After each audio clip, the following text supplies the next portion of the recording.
What is up, everybody?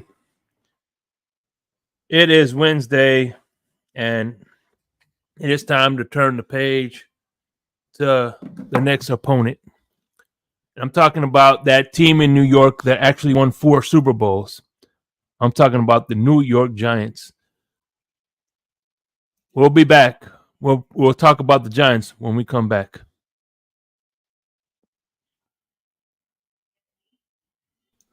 New seasons, new gear. Show the world what it means to be a fan in 100% authentic gear. Fanatics, officially licensed everything.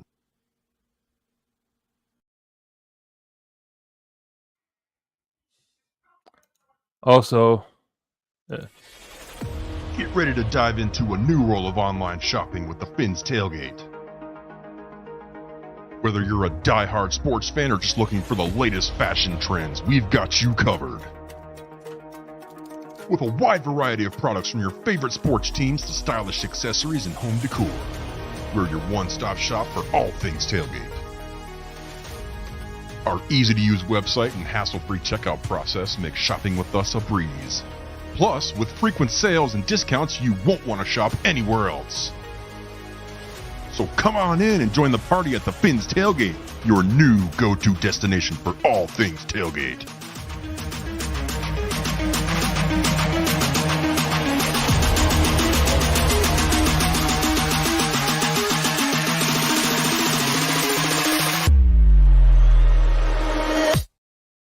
what is up? Now we have Backroom Collections. Fine art, one-of-a-kind artwork. Family man. And I believe that he is. They do great work.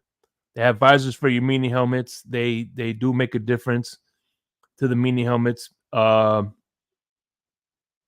I would put in the code TFTG for 10% off your first purchase. We also have W Energy drink. Another affiliate is W Energy drink. All smash, no crash. Calio cream is my thing right here. Use 10% TFTG for 10% off your first purchase with the Backroom Collections. I think, it is what it is. I mean, get it. I use, like I said, I'm gonna be reviewing the fruit punch in the near future. So let's give a few shout outs here. We have Holding Feats Accountable. What's up? My main man, Michael K. What's going on, brother? How you doing? Mark, how are you doing, sir? Hope you're doing well. Dolphineer, Aquavision, Adam Sadowski. How are you guys? My man, Trucker Sean, what's up? Adam Sadowski throwing up some of I love the way you think, Adam Sadowski. You got Raven 187. And Flavor J is definitely in the building. What's going on, guys? Members in this. So, like I stated before, we got a game to play this Sunday. I will be in attendance with Batman, the one and only, from the Fensaholic, obviously. So like I said, we're gonna we lost to Buffalo. That is what it is. I'm not crying over spilt milk. We'll see them again January 7th in Hard Rock Stadium. So let's hope we could improve and make the necessary corrections. But like we always do, man. Hey, Jamaican from Zion, glad to see you, bro. Thank you, man. Thank you for stopping by. Please hit the like button, like and subscribe if you haven't. We're trying to make this channel grow, man. We can't do it alone. Everybody helps.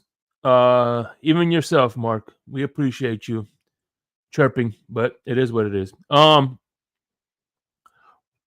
I found for you guys, for you Bills fans out there, this guy is a familiar face. He is your former offensive coordinator, for our former offensive coordinator. I got the Brian Daboll press conference. Let's see if he has anything to say about his up and coming opponent, the Miami Dolphins. Let's see what you got to say, sir. Good sir. Here you go.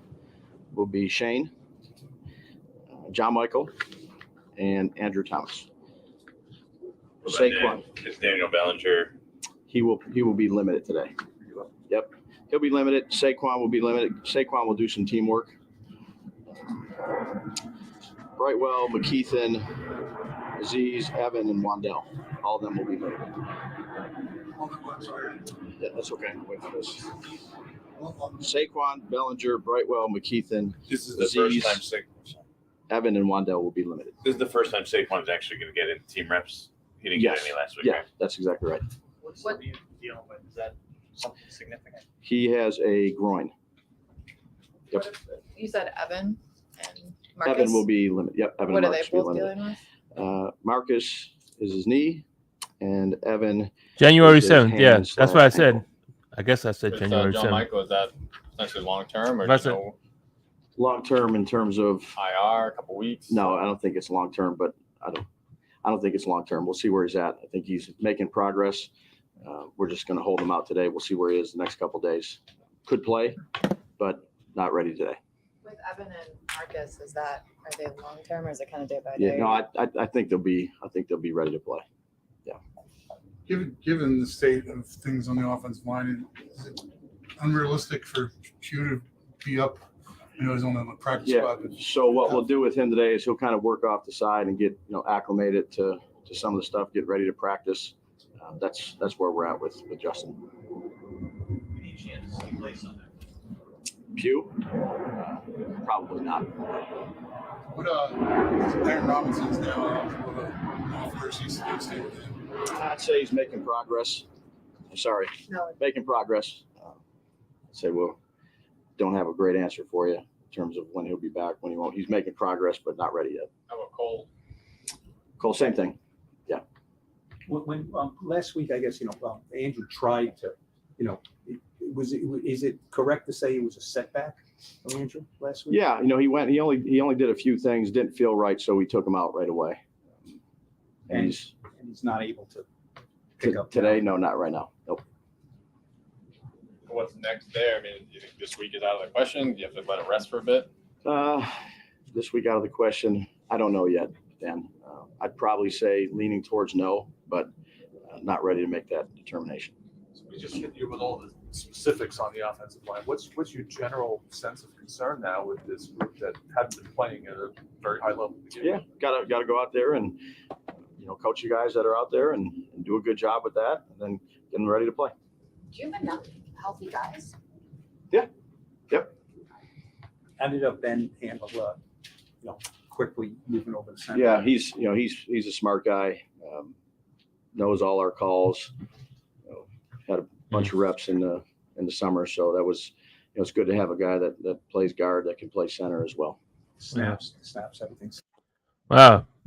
So far, 3 minutes into the press conference, really nothing about the Dolphins.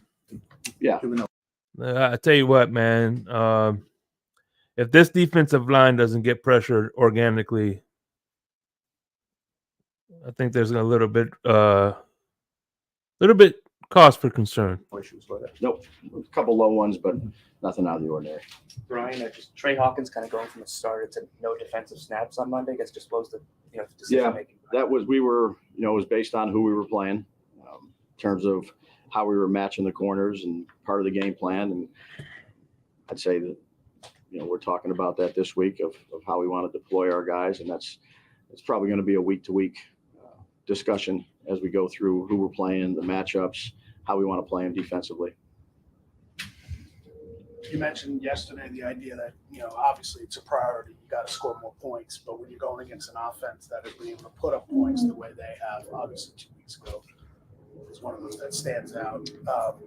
Does that alter how you approach things offensively at all? Is there more pressure on defense to I think we got to, as I've said this before, we got to do a good job of playing complementary football.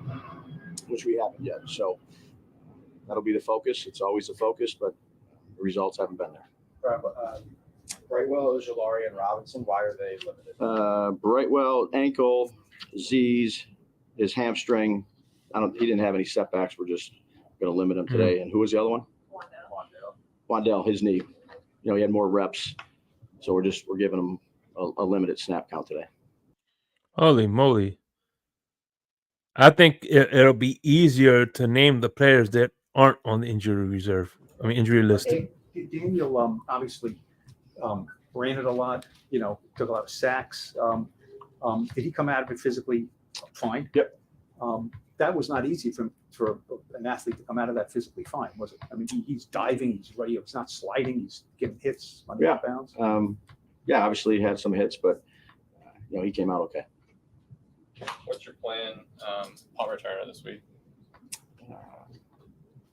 So I would say that we'll go back to him. Again, that game, I just felt like that was the right thing to do based on that punter, is just let Adoree go back there and field him after that first one, and we'll go ahead and he'll be back. He hasn't, from the imagery, he hasn't looked totally comfortable. Like, what are you seeing that and you pulled him after one? So what gives you the comfort that he can handle that? Yeah, he's caught the ball well. He had the one pass interference against San Francisco, the interference with the kick. He's done a good job out here at practice. Again, some of that was their punter. He's got some unique punts too, and I saw the first one and thought that was the right thing to do for the team. So, Isaiah Simmons is someone, Davis, who seems anxious to be able to make an impact. Is he getting closer to being a real player on the defense? Yeah, I'd say he has a role for our defense, and Wink has talked about this a bunch. We have certain different packages that we utilize him in. Sometimes it could be less, sometimes it could be more, but he's coming along. What do you think about how Tua has played? You know him well. You kind of have seen I'm not surprised. That progression. Yeah, not surprised. I have a lot of. It's interesting. He was the offensive coordinator for Tua at one point. So respect for Tua and how he plays that position. Some of the stuff he went through early on in his career. He's got great anticipation. He's accurate. He's a leader. And I'm not surprised at all with the success that he's had. He's bounced back from, some tough things injury-wise. But he's a heck of a quarterback. What do you remember early on about him, about Tua?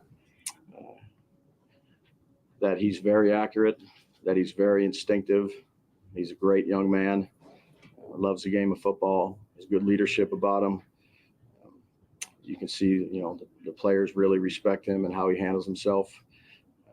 Again, he's very, very accurate. He throws on time. He's a heck of a player, and he's a great person too. Josh Azuda was obviously, I'm sure you heard after the game, really down, and several guys went up. Did you worry about the confidence thing with him, and did you talk to him personally at all? Yeah, I try to talk to all the guys. Again, I hope everybody would be down. It's no fun to lose, and he works extremely hard. He's a good young player that has some upside, and we'll continue to work with him.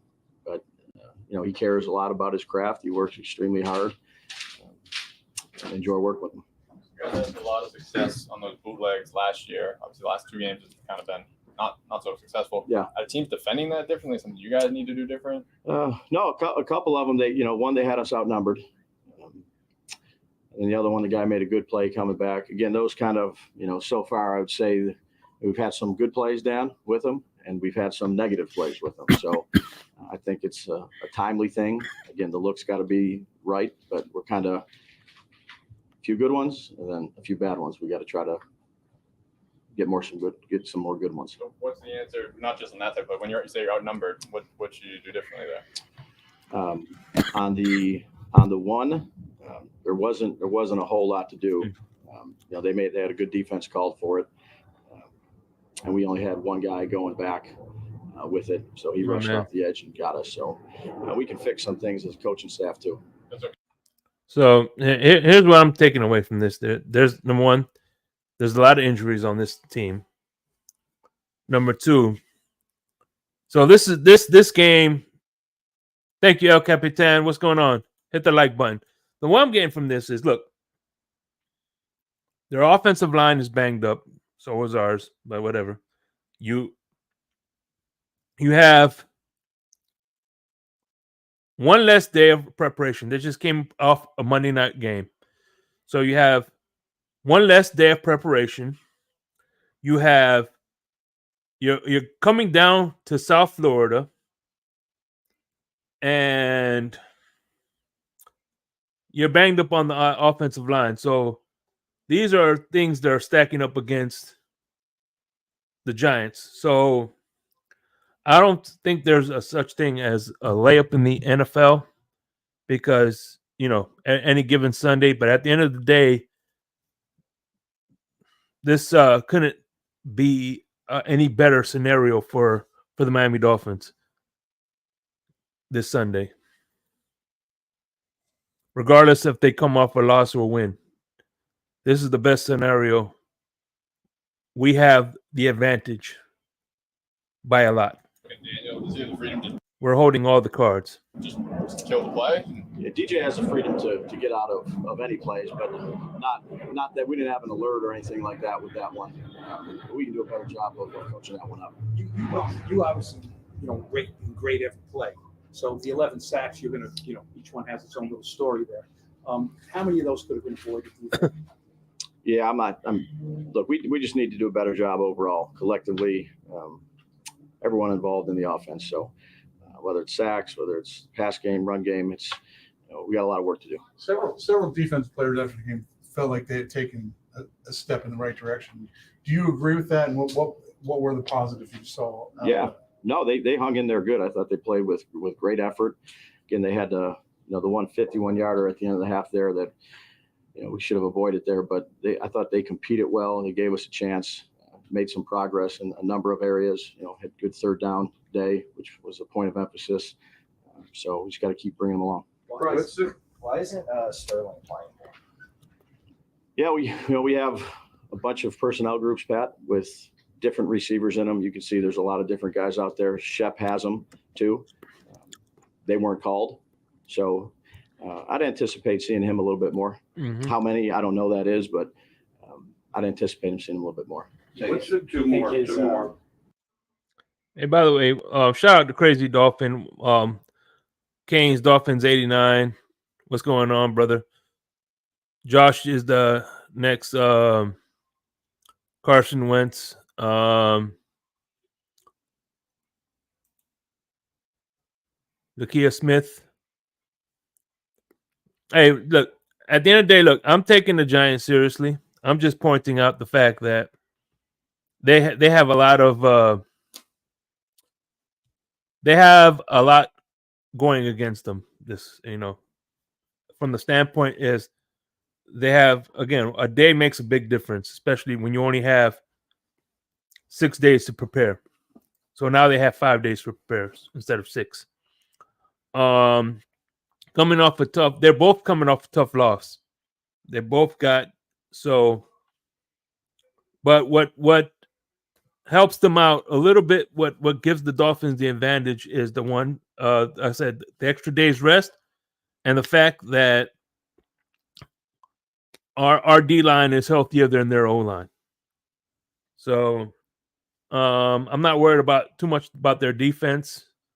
But at the end of the day, I think we have that advantage from a physical standpoint. As far as from a X's and O standpoint, that's to be determined.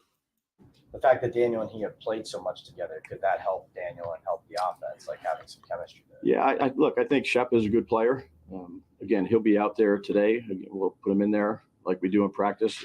We didn't call the plays that were tagged with Shep's plays, but he's had some production with Daniel. Obviously, it's a new year, coming back from an injury, so I'll try to keep bringing him along and give him a couple more chances here. Dave, where are you on the happy or not happy part with Darren Waller saying he didn't like at all that he had one target in the first half of a game that was over soon after? Sure, I got a lot of respect for Darren. So, like I said, we can all do better, whether it's getting him the ball, protection wise. There's a lot of things to improve on, obviously.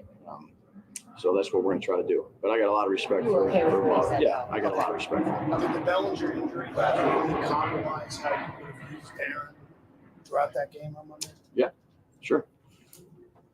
In what ways? Well, it depends on, the personnel you're using. So some of the stuff you have Bellinger do when Waller's outside, now you have to put Waller where Bellinger is. And he has to do some of those roles, and then you have to use another receiver, if you will, where Waller would be. All right, that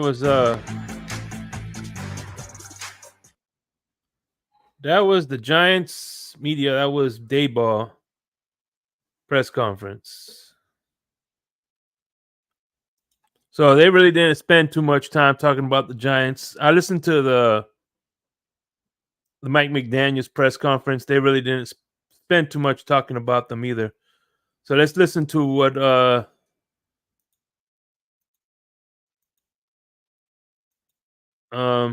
we go. Where the heck are they? What's up, El Capitan? How you doing? What's going on, Shake? Caught a little bit of that end of that. The interview. The press conference? Yeah. Yeah. He really didn't speak. The only thing he spoke on to he gave the coach a speak, accurate, great leader.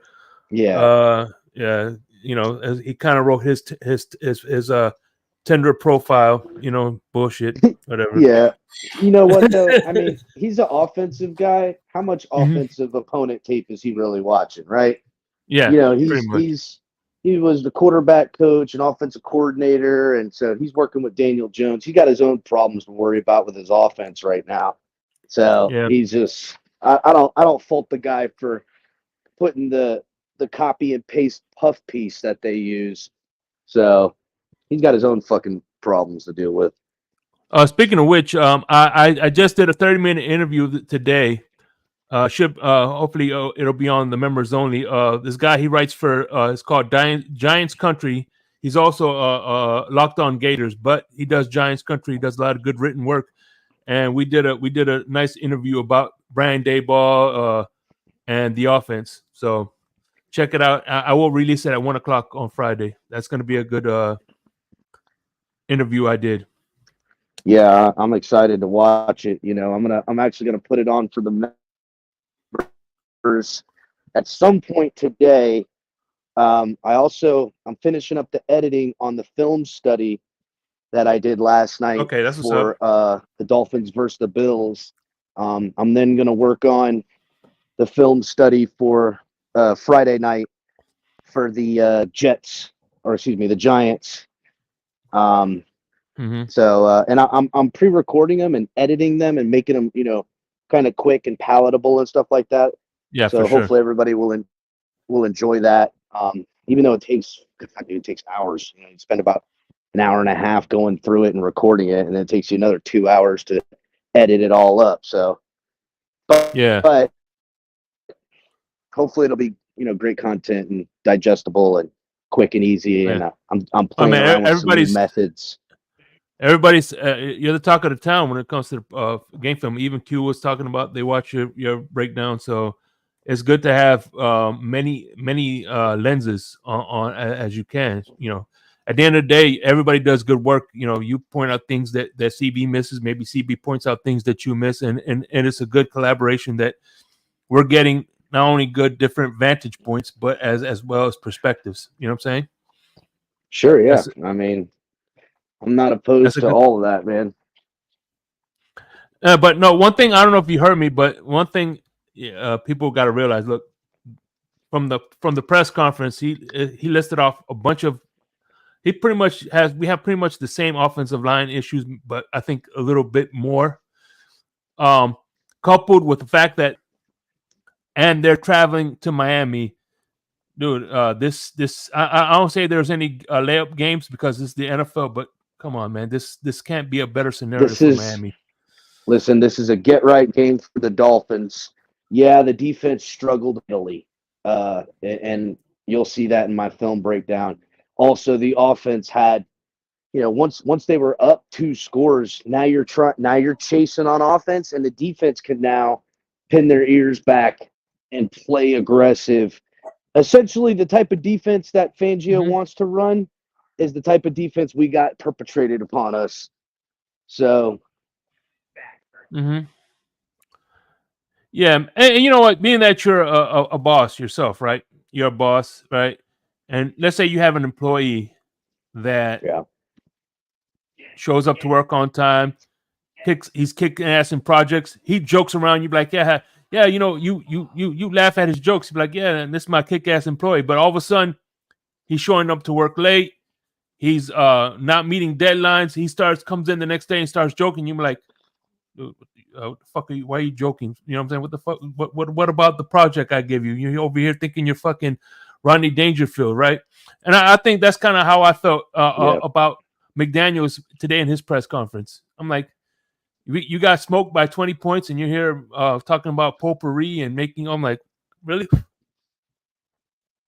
Yeah, you know, I said this early on, you know, before I had the show about Brian Flores, and then I said it when we hired Mike McDaniel, and it's true for anyone in the head coach position. The things that you love about them will be their undoing in the end. It'll be their undoing in the end. You love how stern and strict and by the book and hard nosed and old school that Brian Flores was. Well, that's what got him pushed out the door. He's missed the times. He doesn't know how to coach the new athlete. He's brash. He's hard to work with.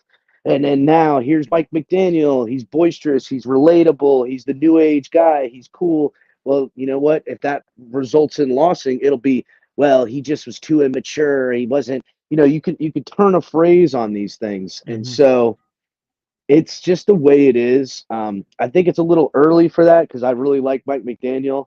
I think he's got a lot of stuff for it, but you know. And look, I lived in Miami, and unfortunately, look, I think Larry Coker was a hell of a guy. You speak to him, he was like he reminded me of Biggie. He was, you know, the salt of the earth, very soft spoken. But man, once you start losing, he lost a few games. You know, they didn't let him get right, boy. They tore his ass to fucking shreds, bro. That's how it is in sports, especially in South Florida. Doesn't matter how nice you are. Doesn't matter how nice you are, man. With money, it's how it is with money. It's how it is when, you know, other people and egos and, you know, people protect their jobs. What's up, Bahana? You know, it is what it is. You know, it is what it is. We will look. It's a bad loss. Dolphins got outclassed in a lot of ways in that game. And to me, and I said this on Sunday, you'll hear me say it in my game film. Yeah, we didn't make adjustments on defense, and we allowed with poor. I'll give you a perfect example. We would have been down 10 points, but Mike McDaniel opts to go for a 2-point conversion. Yeah, a stupid move. And now getting the 2-point conversion, all right, it can you know make you you can like swing the momentum, but not getting it has now reinvigorated the crowd. It has the momentum against you. It just doesn't help. It doesn't fucking help at all. Yeah, I agree with you 100% on that. And it's just like he was lucky. Look, at the end of the day, that Denver's Broncos game where he gave the ball at the 30-yard line, if that like been like New England or something like that, that could have been the tide that lost us the game. I mean, it didn't happen like that, but it could have happened. Yeah, I mean, there's just look. That's like when with your kid. That's like your kid crossing the street on a busy highway. I didn't get hit by a car, but yeah, not this time, but it could happen. Yeah, you chase the ball out in the middle of the road without looking. You know what I'm saying? You're asking for trouble, is what it comes down to. But look, it's only one game. Yeah, a lot went wrong, and you already said this is a get right game this weekend. Dolphins are at home. The Giants are coming off of a Monday Night Football loss in their house. You know what I'm saying? They're not feeling very good about themselves. They got real issues. They are not on par with the Dolphins' talent. They aren't even close. Now they've got some good pieces and good stuff, but they're reeling as a football team right now. And Dolphins take care of business at home. and it'll feel like a whole new breath of fresh air to get things worked out, because this defense has got serious problems. It's got serious problems, and I don't care what anybody says. It does not have talent problems. Okay, it doesn't. There's talent all over this field on the defensive end, or on the defensive side. So I don't want to hear it. I don't want to hear that, scheme and, Oh, I don't want to hear that even shit. even Vic Fangio said that was a convenient narrative, and they should be ready by week 1. Yeah. I mean, defenses are supposed to start hot. That's it. Now I get it's a new scheme, new this, but I don't. Here's the thing, and I said this a lot on Sunday and Monday. Where's the soul? Where's the heart? Who is the guy on defense that's the leader? We have a lack of leadership on our football team and on our defense. And most importantly, on our defense, we have leaders on offense and guys that, I saw Tua in that loss to Buffalo take the steps of being a guy that puts his money where his mouth is, Yeah. tucking the ball, running it. Yeah, he had some ill-advised throws at time, but he's trying to be the guy to do something. You know what I'm saying? That I can respect. We know Tyreek Hill is that guy as well. But on defense, who is that guy? Who is the guy on defense that's going to make the hit, that's going to wake up and silence this stadium, or put everyone in their heads on offense? Who's that guy? Where's the safety coming down? The Rashad Jones that just puts a blast on somebody. The Zach Thomas who just levels someone. It's not a dirty hit. It's not a wrong hit. It's just it's a football hit. Where's the defensive tackle or pass rusher that goes, I'm going to sack and kill this drive right now, and we're going to swing this momentum? We never held the momentum at any point in that game. We kept pace in the first and second quarter, but we never held the momentum for 1 second, and that's why the Dolphins lost. Yeah. That's why. Not because we got beat, not because we got out schemed. And yes, it's all because of that. But football is a game of momentum. And I said this on Monday as well, Shake. Yeah. People need to, everybody watches football on TV, okay? But you're missing an aspect. And don't even go to like a live stadium, because stadiums are different. You're at home, you're screaming, you're everything. Go to like a high school game. Go to like a Pop Warner game. Oh yeah. Where, there's not a lot of people, it's not a lot of stands, There's a flow and an energy of momentum that happens. You can see it in games too, but it's hard, if it's a college stadium that's packed with their own people. But you can feel the momentum and the energy moving in that aspect. And that's why the Dolphins lost. They didn't have the juice, man. They didn't have the juice. You know what's funny? It's funny you say that, because what made me fall in love with football is my best friend used to go to, me and him used to go to all his games. He went to Northwestern, which is a rival school. I went to all the Northwestern games, and one of the reasons I went was because he was in a wheelchair and he had access to the sidelines, so I could get to. I was hanging out with him on the sidelines with the players and shit. And I tell you what, man, being that up close and seeing being on the field, and that's different. Feeling the momentum. I mean, there was nothing like it, man. That's different. The grass, the rage, the adrenaline, the heartache, the blood, the sweat, the everything. It's a whole different energy. It is a battle that is held and executed for a certain amount of time until it's finished, and then it's over. You know what I'm saying? It's a weird thing. And I recommend people get out and get on a football field as close as they can to do that at some point. Because watching it on TV and just going through the analytics, and don't get me wrong, analytics mean a lot, but that is not how football is won. Football is won on heart, man. It's won on heart, bro. Oh man, dude, I can feel it now, man. There's no better feeling when I was on the field, whatever, in a November game, and you could fucking feel the wind blow and freaking and just freaking That was the best football weather, and just hear the crackle of the pads. You know what I mean? And the announcer, and then the band play after in between each plays and shit. I love it. Oh yeah. Oh man, you want to hear the Daniel Jones press conference? I got that loaded up real quick. I'm gonna drop back. I gotta finish up some editing and stuff, but I'll try to jump back on. All right, my brother. Appreciate I'll be you. listening though. All right, man. Everybody hit the like button for Yes. Shake, please. Appreciate it. Yeah, I'm gonna drop the link for an hour because I'm only gonna go on to 8:00.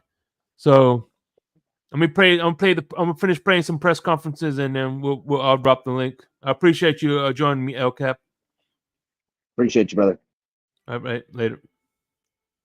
All right, here we go. This is the Daniel Jones press conference.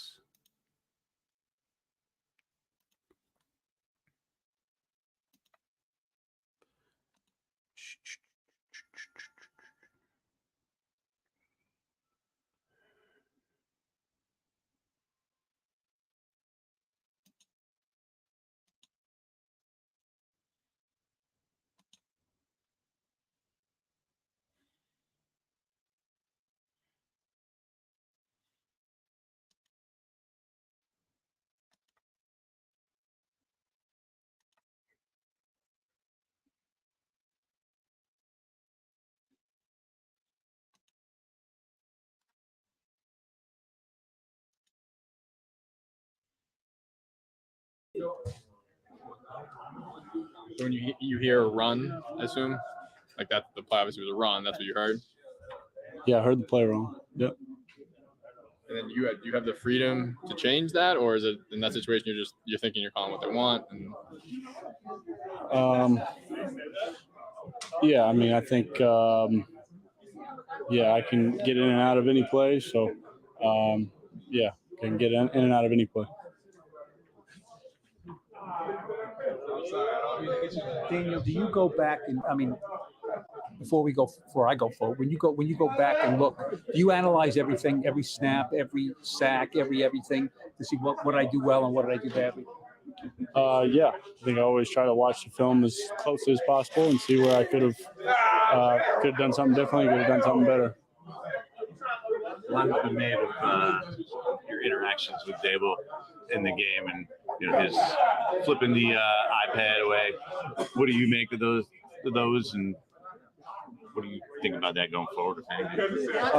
Yeah, I mean, we were all frustrated. It was a costly mistake. I can't afford to do that. So we're all frustrated and part of it. You're good with that kind of hard coaching now. I mean, I know it was part of it last year. I think Tennessee kind of comes to mind. Yeah, I get it. I think, like I said, we're all frustrated. Do you feel showing up when that happens and that gets out on video and things, or is that part of the job? No, I mean, like I said, we were all frustrated and can't afford to make that mistake. How quickly do you put that away? You take these things hard. How quickly do you go on to the next? You got to put it away immediately and get back out there and play ball. So, we can't afford to dwell on any of that very long. Obviously, after the game, you try to learn from it and see where you went wrong. the thing that Joe and Dave said all last year was you're doing everything we're asked. Are they asking you to do anything differently this year? No, I've got to play better, got to make better decisions. Damn, man. He's got the world on his shoulders right now, man. He make all that money and it is what it is. If Shep plays more, what does he bring, both in chemistry and familiarity for you, and then his talent on the field? Like, what does that do for your offense? Yeah, I mean, I got a lot of confidence and faith in Shep. I've played a lot of football with him, and we got a lot of good players, a lot of good receivers, and my job is to distribute the ball to him. How important is it for this offense if you guys, want to function the way that I think you intend to do, that Darren is a bigger piece of that? Yeah, I think it's important. He's a talented player and poses a big threat for defenses. So I've got to do a better job finding him, getting the ball. Why do you think it hasn't happened the last couple of weeks? What do you kind of pinpoint? So let me ask you a question, man of the hour. Sir, I'm meeting for the very first time. Anyway, no, let me ask you a question. Would you take him on the Cowboys? Daniel Jones? You shut up over there. Nobody's talking to you. Nobody's talking to you. Shut up. Point when you look at that. I think there's just some opportunities where I've got to give him the ball and give him a chance to make plays. Damn, Michael Do K. you feel you and this entire offensive operation is much better than what you guys have shown so far? I do, yeah. I think we're all still confident. I'm certainly confident in the group we have, and what we can be. So, it's about what you do on the field and what you do on game day. So that's what matters, and that's what we're focused on. You said the word shocked after the game the other day. When does that wear off, that shock? I think we didn't expect to be in this position, but at the end of the day, it doesn't really matter now. It's about what we do from here and how we correct the things we need to correct, how we improve, and where we go from here. So that's what we're focused on. That's what I'm focused on. How did Ben do? I mean, it's kind of tough to go in the game to move from guard to center. I mean, I knew you worked together in the summer, but that's pretty quick promotion there. How do you think he did? I think he did well. He played well. He's he always knows what to do. He's locked in, ready to go. So, I thought he played well. Did you get evaluated for anything after hitting your head in the fourth quarter? Like, did they check you? No, I was good.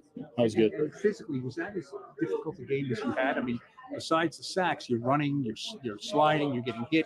You're running out of bounds that often. I mean, physically, was that a really demanding game? Did you feel afterwards? Yeah, I mean, some of them are going to be that way. I've certainly had physical games, and fine, prepared for it, and just got to get ready to go this week. You weren't extra sore or anything afterwards? No. What did you see from the 10 sacks? Like when you went back and looked at them? I think there's some situations where I can get the ball out of my hands quicker and put our offense in a better situation. So that was Daniel Jones. These are our opponents for next week. Yeah, man. I spoke to like I said, I will be doing I'll be posting the interview, and I tell you what, man, the guy from the Giants says, yeah, he wasn't happy with Daniel Jones getting his money because he didn't earn it. He's just an average player. He talks about Tua. We talk about pretty much his expectations, and it'll be coming out Monday. But if you listen, I'm dropping the link. Anybody who wants to jump up and join me and talk, we'll talk a little bit. We'll talk about the Giants. We'll talk about, and of course, we got the open panel this week as well. So, hey, listen. Both teams coming off a loss last week. All right. Both teams. Only thing is the Giants played Monday night. On to the next page.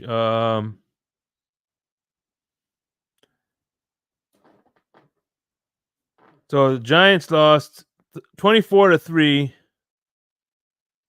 and we lost 48-20. So we lost by a bigger margin,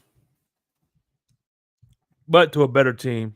They lost to Geno Smith, which is kind of like a revenge game if you think about it.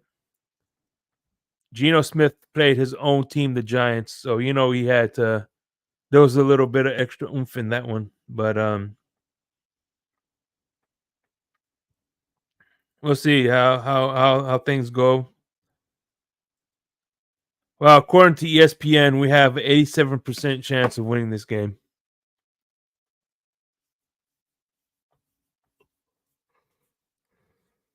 I wonder what the money line has us at, man. Hey, listen, I dropped the link. Come on, guys. Mr. Polk, if you're up, if you're ready to talk, here we go. What's going on, EM? The legendary EM.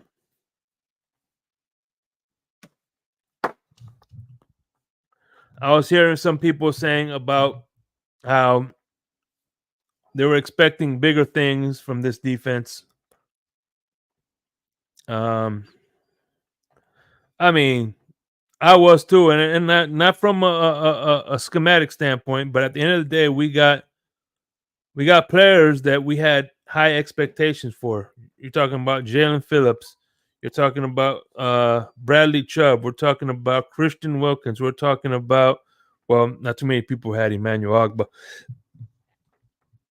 Andrew Van Ginkel. Certain players that we had, and of course, we thought you all were all hoping that Jalen Ramsey was going to be available, but that's no longer that's not an option until December. So at the end of the day, man, I'm still not rats off a ship. At the end of the day, I think we take. You look at. I'm going to be doing a presentation about Super Bowl teams and their worst. I'm gonna this Friday. I teased it. I'm gonna keep to this Friday. I'm going to bring up. I'm gonna do a deep dive on teams, Super Bowl teams, and their worst loss of the year. One I could think of was the Patriots. I believe it was in 2001. Their worst loss was against the Buffalo Bills. At the end of the day, what happens in the regular season has no bearing once the postseason. I think that the name of the game is to make the postseason with the best seeding possible to increase your odds of making the dance. Doesn't guarantee nothing is guaranteed when you make the postseason. But you want better seeding to increase your odds. So you want to play more home games, but it is what it is.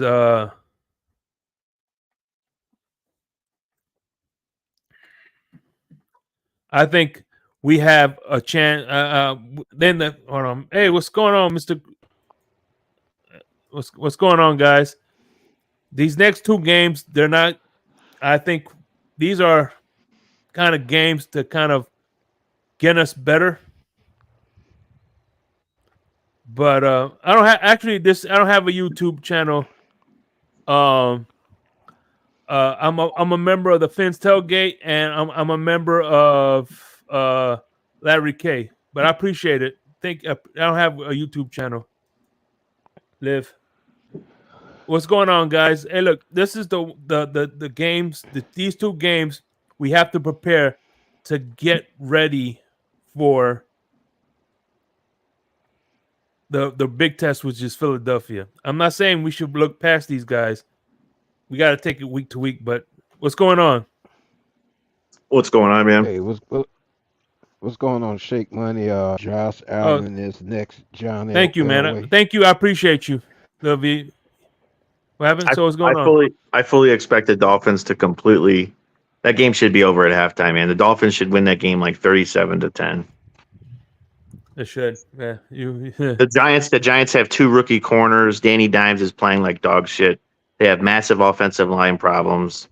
I don't say Saquon Barkley, but he might be back, but he's not going to be 100%. They don't have an organic pass rush. Thibodeau is a little bit overrated in my book.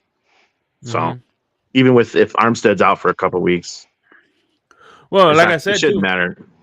And like what I've been highlighting all day is they got one less day of practice, and they're coming to Miami.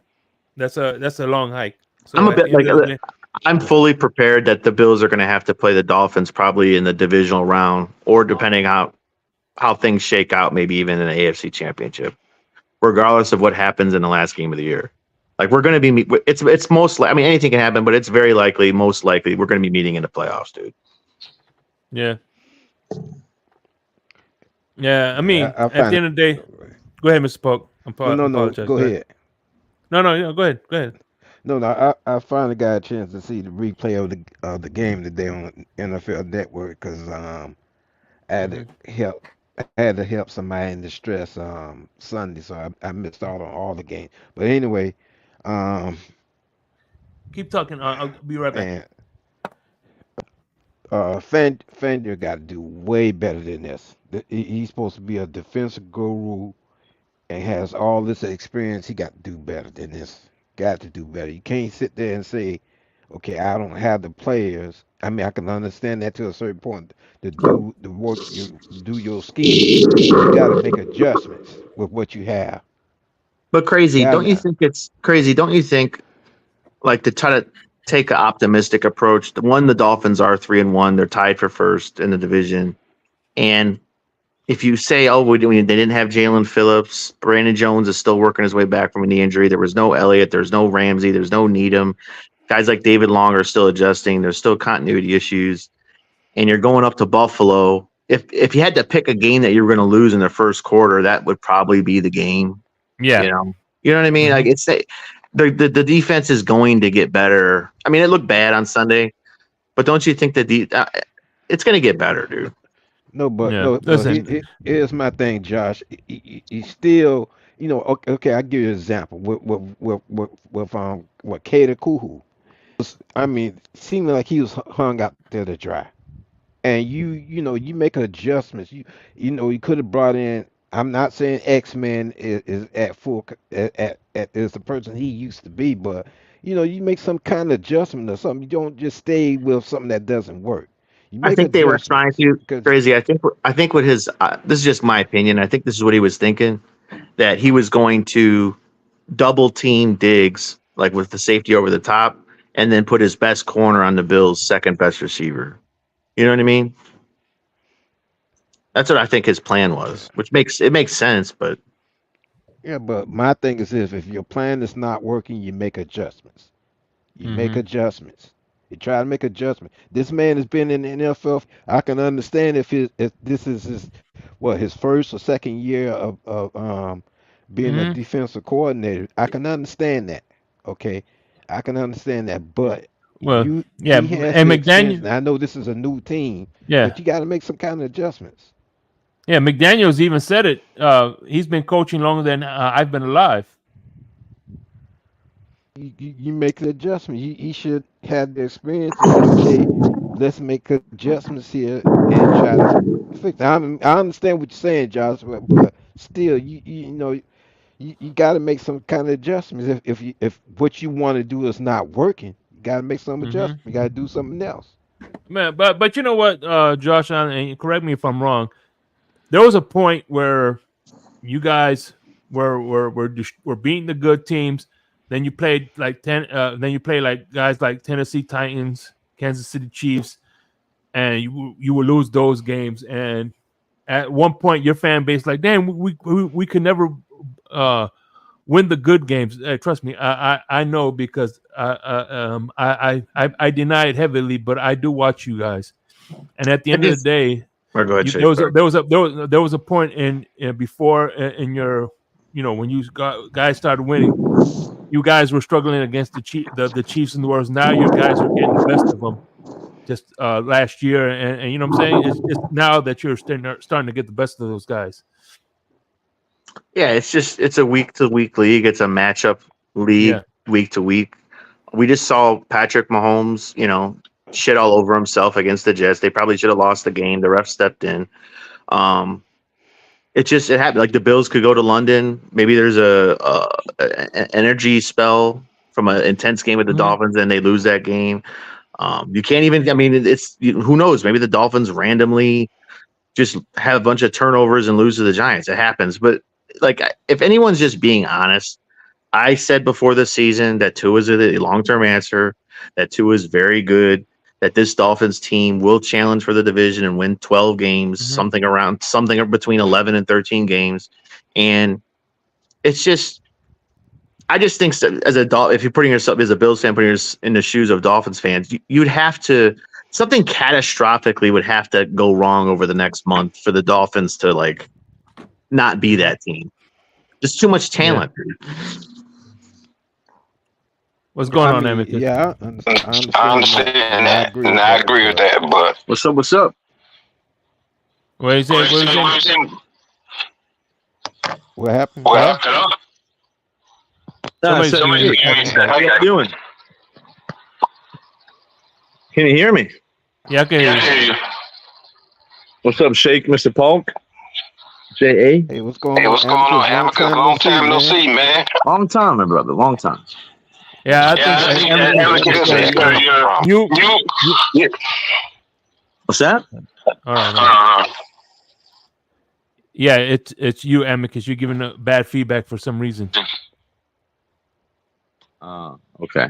You might have to go and come back out. Yeah, I'll do that. All right. So there's some kind of echo there. Mm-hmm. Yeah, feedback. As soon as he came in, started hearing that. No, but like I said, this ain't about the Buffalo Bills. This is about, the Miami Dolphins hopefully getting their get-right game. Then we got the Carolina Panthers coming into town as well. Man. We got back-to-back home games. And then the best part about this away game is it's a Monday night game. So we have one extra day to prepare, one extra day of rest. So hopefully, I think even if the Dolphins lost a tough game to the Eagles, you're still 6-2. I mean, it's right there, dude. I don't even it's just not. The goal is to keep Tua upright, to keep getting the ball out quick. Kendall Lamb is, he's not Armstead, but he's a decent swing tackle, and Isaiah Wynn can also split out the tackle if he has to. So, hey, there goes my brother from another mother. What's up, Crypto? We gotta find out what the injury is on. Hey, what's going on, Jack? Everybody, what's up, Shake Money? What's up, Crypto? What's up, Mr. Bolt? So I want to get your thoughts on things, Crypto, about these next 2 games. Listen, look, I'm gonna play. Shake. All right.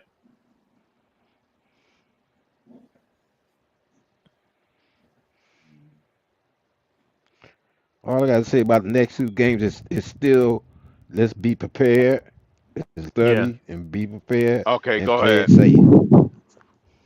I had some stuff. All right. Here's the scenario I want to paint for you. With this how it should be. You got the offensive line. Their offensive line is decimated right now. They have one game. They just they're coming off a kind of a short week. They played the Monday night game, so they have one less day of rest than we do, and they're coming to Miami. That should be a recipe for a success for Miami. I don't think you could set it up any better for Miami. What do you think? Well, yeah. I mean, I would say that on paper it does shape up that way, but I'm gonna coin the phrase of Adam Gase or what's his name, say it kind of makes me a little queasy. Yeah. Oh yeah, that's Philman. Oh, Joe Philman. Yeah. Hey, Crypto. I hate this feeling too. I just want to say something real quick, because the thing is, I hate playing teams that are desperate. I can't stand it. Right. Yeah. I don't like. I want to get right back at it by playing a team that's real competitive, that's fighting for something, versus that dog. Because the sun shines on the dogs behind any day. The Giants are a wounded. They're a wounded animal right now. Right. You don't want to be the one that it shines on. And from that sense, Josh, yeah, you don't want it. You don't want the sun to shine in the other direction. Like, well, damn, why we got to be the one that have all this going in our favor, and then it blows up. But you That's know, we why I have the feel other. queasy. We forgot about the other advantage that we have that nobody's talking about. None of the media, What's that? national media, is talking about the one advantage that we have. You're going to be at the game. Usually, when you're at the game, we win. That's Right. right, The crypto. national media hasn't they Mm-hmm. been talking about that. Yeah. You know, What's when up, I'm my at the brother, game, we Lewis? win. We're Hey, but undefeated this year when I'm at the game. full disclosure. When I'm at a game, when I'm at the game, we usually lose. So it could offset. Who knows? All I know is, look, if I'm at this game, if I go to this game and we lose, I'm not going to any more games this season. I could tell you that. Fuck that. Get that ticket at the end of the season. I don't blame Damn, you. that would be a heartbreak. I mean, I can understand What's the up, 50 Lewis? hours. I got to be honest, That was Shake. Shake. I got to be you honest, want to sell all man. your tickets. I know it's any given Sunday, dude. But I would be shocked if the Dolphins lost, dude. Yeah, you're not going to I would be lose. shocked, dude. Oh, Daniel you Jones only was want to sacked shock 11 the times. Dolphins would be shocked. If we lose, I'm telling you right now. Look, Bradley Chubb better have 2 sacks in this fucking game, dude. He better have 2 sacks in this game. Panic if we lose this game. I am A telling lot of people you say right don't now, panic.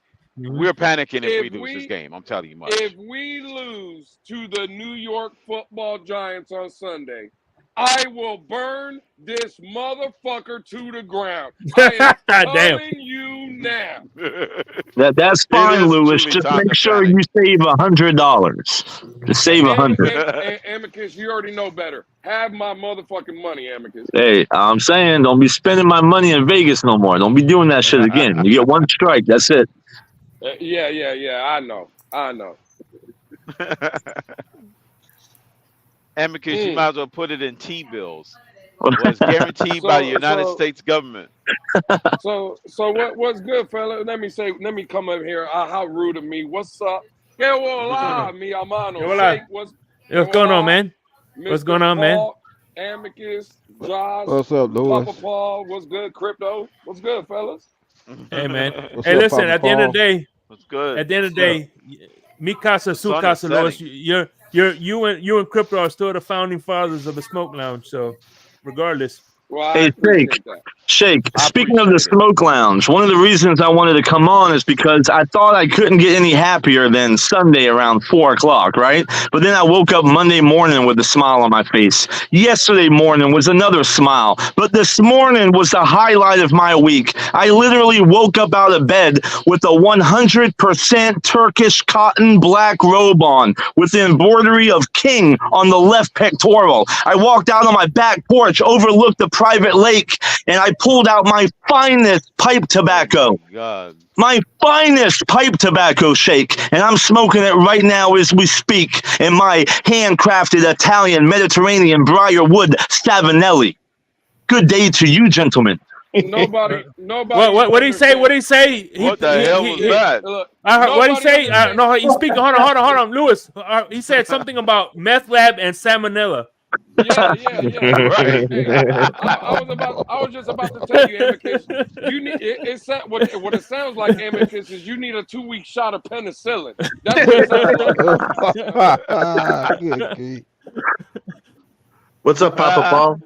What's going on, Papa Paul? What are your thoughts on the Giants game, man? Well, I think we'll win no problem, but there is always that slim chance. I don't see. I mean, it could be another 70 burger, but anything can happen. It should be a big win, no problem, but anything can happen. Look, the fact of the matter is, Papa Paul, right? This is a get right game, and again, it's not going to mean nothing in the overall scheme because again, the Dolphins are just better than the Giants. Yeah. Well, we have seen multiple teams this season lay it on the Giants, right? The Giants have 3 points offensively at home. 3, not 13, not 23. This is a team in their own building that has only scored 3 points. The fact of the matter is Daniel Jones is coming off a game where he had threw multiple interceptions, had a fumble, was sacked 11 times. If Vic Fangio I don't give two flying fucks, Papa Paul. If the players don't match the scheme, if he doesn't have his guys, I don't care about none of that.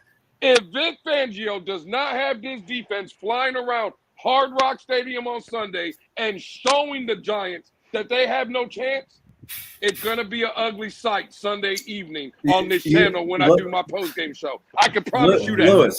Lewis, I'm going to agree 1,000% with you on that. I mean, just like Barry Cunningham said earlier, you know, Fangio stated that he didn't have all these players. Well, it's been OTAs. It's been camp. It's been 4 games since this season. What the hell has he done with what we have? I was going to say something too, like, and I'm not being disrespectful as a Bills fan. I'm just saying, like, let's just be honest. Tua completely balled out of his mind in that Chargers game. If Tua would have had like a B- game or whatever, they would have lost the game.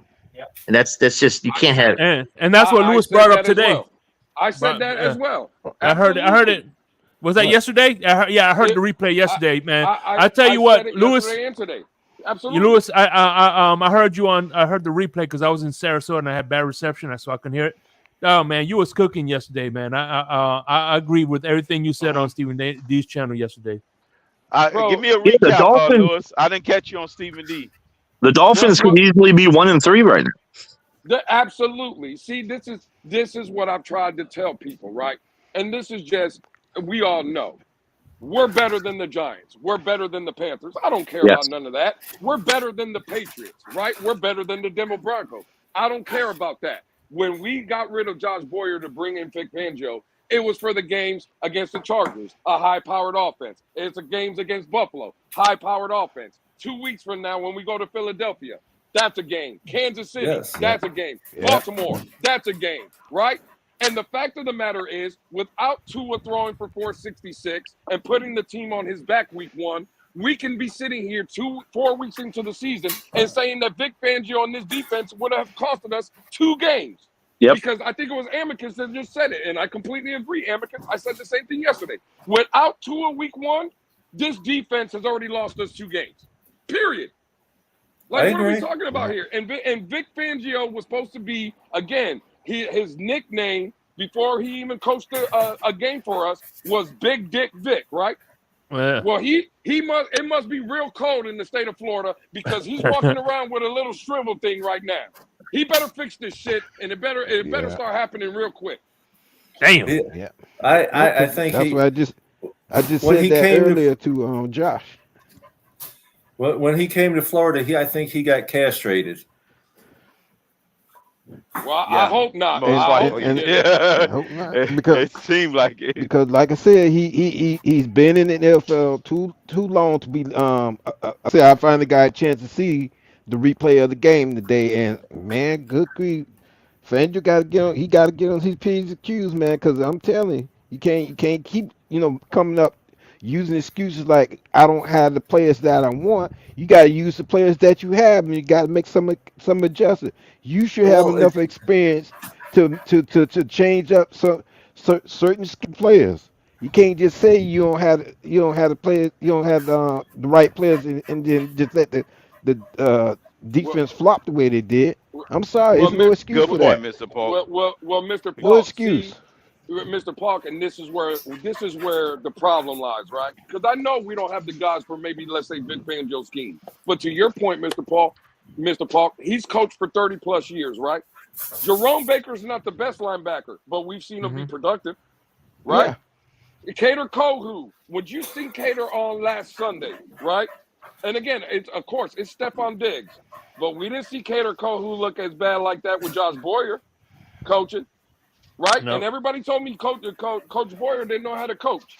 The fact of the matter is Vic Fangio has to start getting this job done, whether it's the players or not. We see the players be productive before. You got to start coaching the guys that you have. Hey, Lewis, what's your opinion? Exactly. And you know what? Here's the thing. The one thing that we're lacking in right now is secondary, and that was Josh Boyer's specialty. But the thing is, Shake and Lewis, what I don't understand, like we're all like love the NFL draft.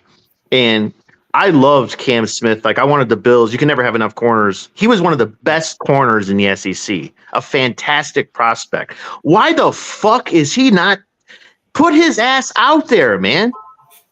Damn, are you I following agree. Lewis everywhere he goes? And No, Do you but guys let me agree ask with you that this: though, Does he or I know? don't understand why is Does Cam Smith Cam? not playing? I agree. Does he Listen. know the play? I asked for The, Cam the Smith. It doesn't matter if he doesn't understand the play, but the fact of the matter is, again, Mr. Paul, right? We've seen this, and it's not a Vic Fangio thing. This is not towards Vic Fangio. This is from an organizational standpoint. Channing Tindall last year didn't get on the field. This year barely gets on the field. Eric Isakama Yeah, last year yeah. not get on the field. It's like we have a problem drafting and putting our rookies on the field. When you look across the league, you're seeing all these rookies producing for their teams. And I'm sorry, again, A-Chain is undeniable. You can't keep that kid off the field. But I'm sorry, if you invest a second-round pick into Cam Smith, first and a second-round pick, in my opinion, they should be producing for your football team as soon as they walk in the building. That's why they're first and second rounders. You know what it is? Like Hey, what we're Lewis. talking about. Lewis, you know what it is though, Lewis, too? The thing is but like he played in the SEC. He played against the best. Cam Smith is not going to be intimidated by going against anyone. You know what I mean? I kind of feel that way with Channing Tindall. Because Channing Tindall he came out of Georgia as an Georgia. inside linebacker, and he has the skill set to be rushing quarterback. I mean, I don't know. I just don't understand how we just let these players just sit and not utilize them like we should. I don't know. It's Well, just something that I'm not I'll give you understanding. my opinion here. After there's clock blockers earlier today, listening to the different talk shows, everything, plain and simple, I think Fangio needs to pull the cork out of his ass and let his brain breathe. Facts. Pretty much. Facts. Damn. Yeah, the thing is too, like if you're saying like, if you give the argument, well, he doesn't know the playbook as well, or that's still then the coaching, it's still a coaching issue. If you have to tell a player 10 times, tell him 10 times. There's just no reason. I saw Cam Smith at South Carolina, man. The dude is a tremendous athlete. He's a tenacious corner. I watched him Same at thing with training Channing camp. Tindall out of Georgia. Same thing with Channing Tindall. Go look at Tyndall Channing was a Tindall beast out at of Georgia. Tyndall was a sideline to Exactly. sideline freak of nature at Georgia. And with speed and everything. And like oh. y'all said, everybody else who drafts a player, they have their rookies out there just about every game. May not be starting, but they're out there every game doing, learning, and everything else. Us? Nah. But with Channing Tindall at Georgia, let's be honest, he was the worst linebacker at Georgia. And there are rumors that he didn't even understand the concept at Georgia. Remember, he was next to, I believe it was Nakobe Dean, that went to the Philadelphia Eagles or the Green Bay Packers. I always forget the team. But I think it's just Channing Tindall. He's not picking up. He has all the physical tools, right? The size, the speed, the hard hitting, everything you want from the linebacker position, he has. But again, it's more the mental for Channing Tindall. And it's just not an NFL problem that he's having. He had these same mental problems, issues at Georgia.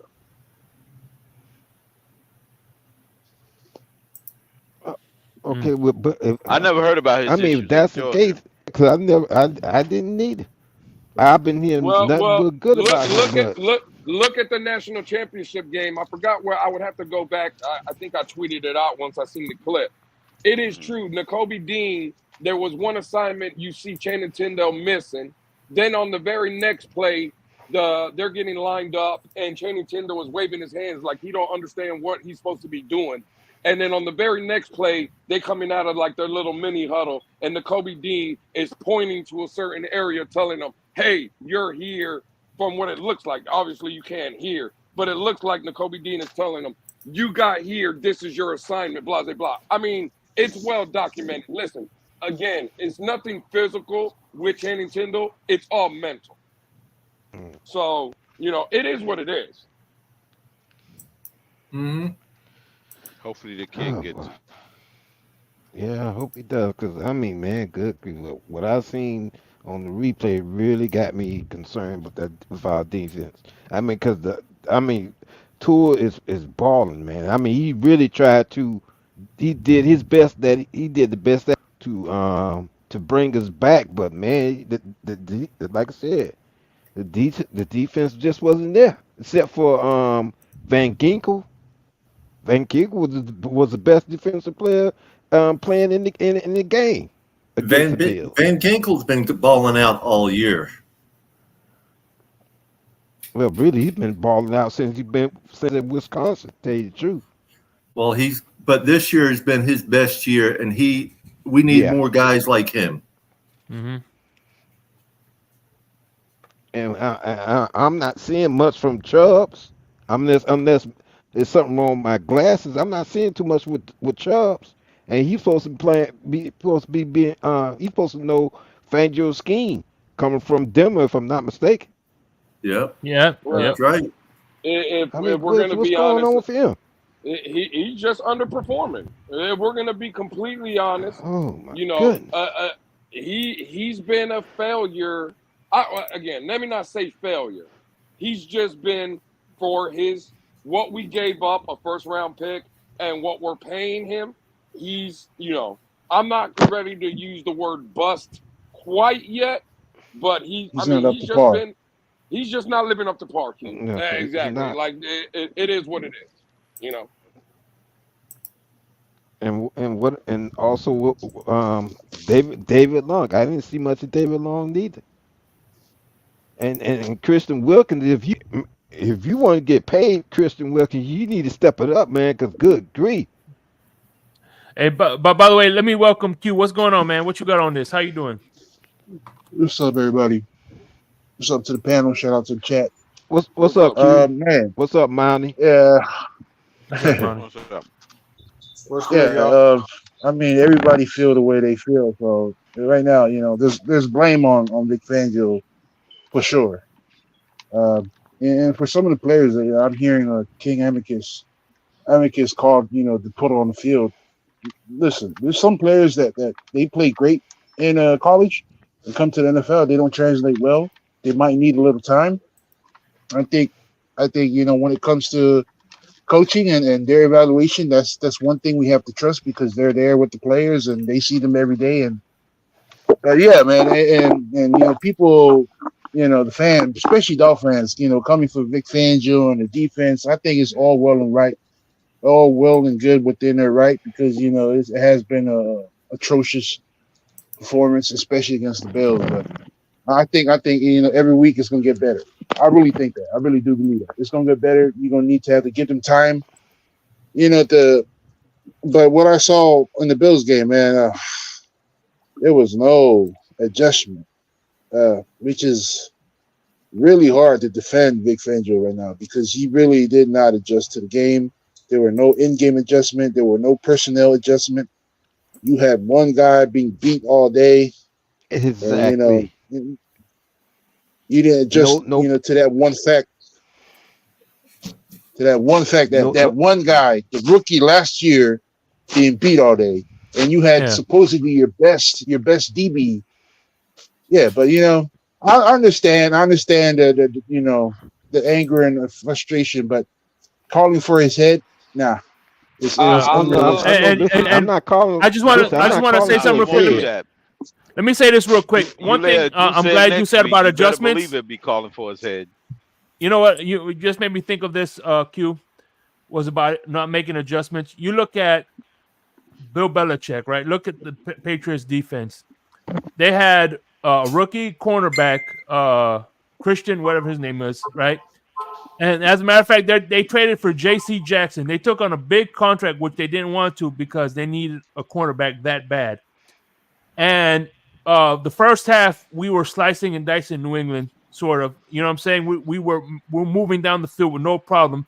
Second half, with less talent than we have, Bill Belichick made those adjustments and slowed us down. We didn't stop us, but he slowed us down significantly. Absolutely. Yeah, Absolutely. Make second half Right. I Listen, think we only scored 7 points in the second half, right? Yeah, all we did was score 7. All I know is I love all these Buffalo Bill fans. See, I can love Michael K, right? The little bit that I do even like him. I can do that because at least Michael K is always around. But when you got these guys like Dante Jenkins in the chat, a Bills fan that's never around, but wants to come out now and poke his little bird Who the hell chest is out. that? He wants to poke his little bird chest out now. I don't And know. he I wants don't to know who come that out is, bro. here and he wants to come out here and say the Giants are beating Miami 23-19. Well, put your money where your ass is, because that's what you're speaking out of right now.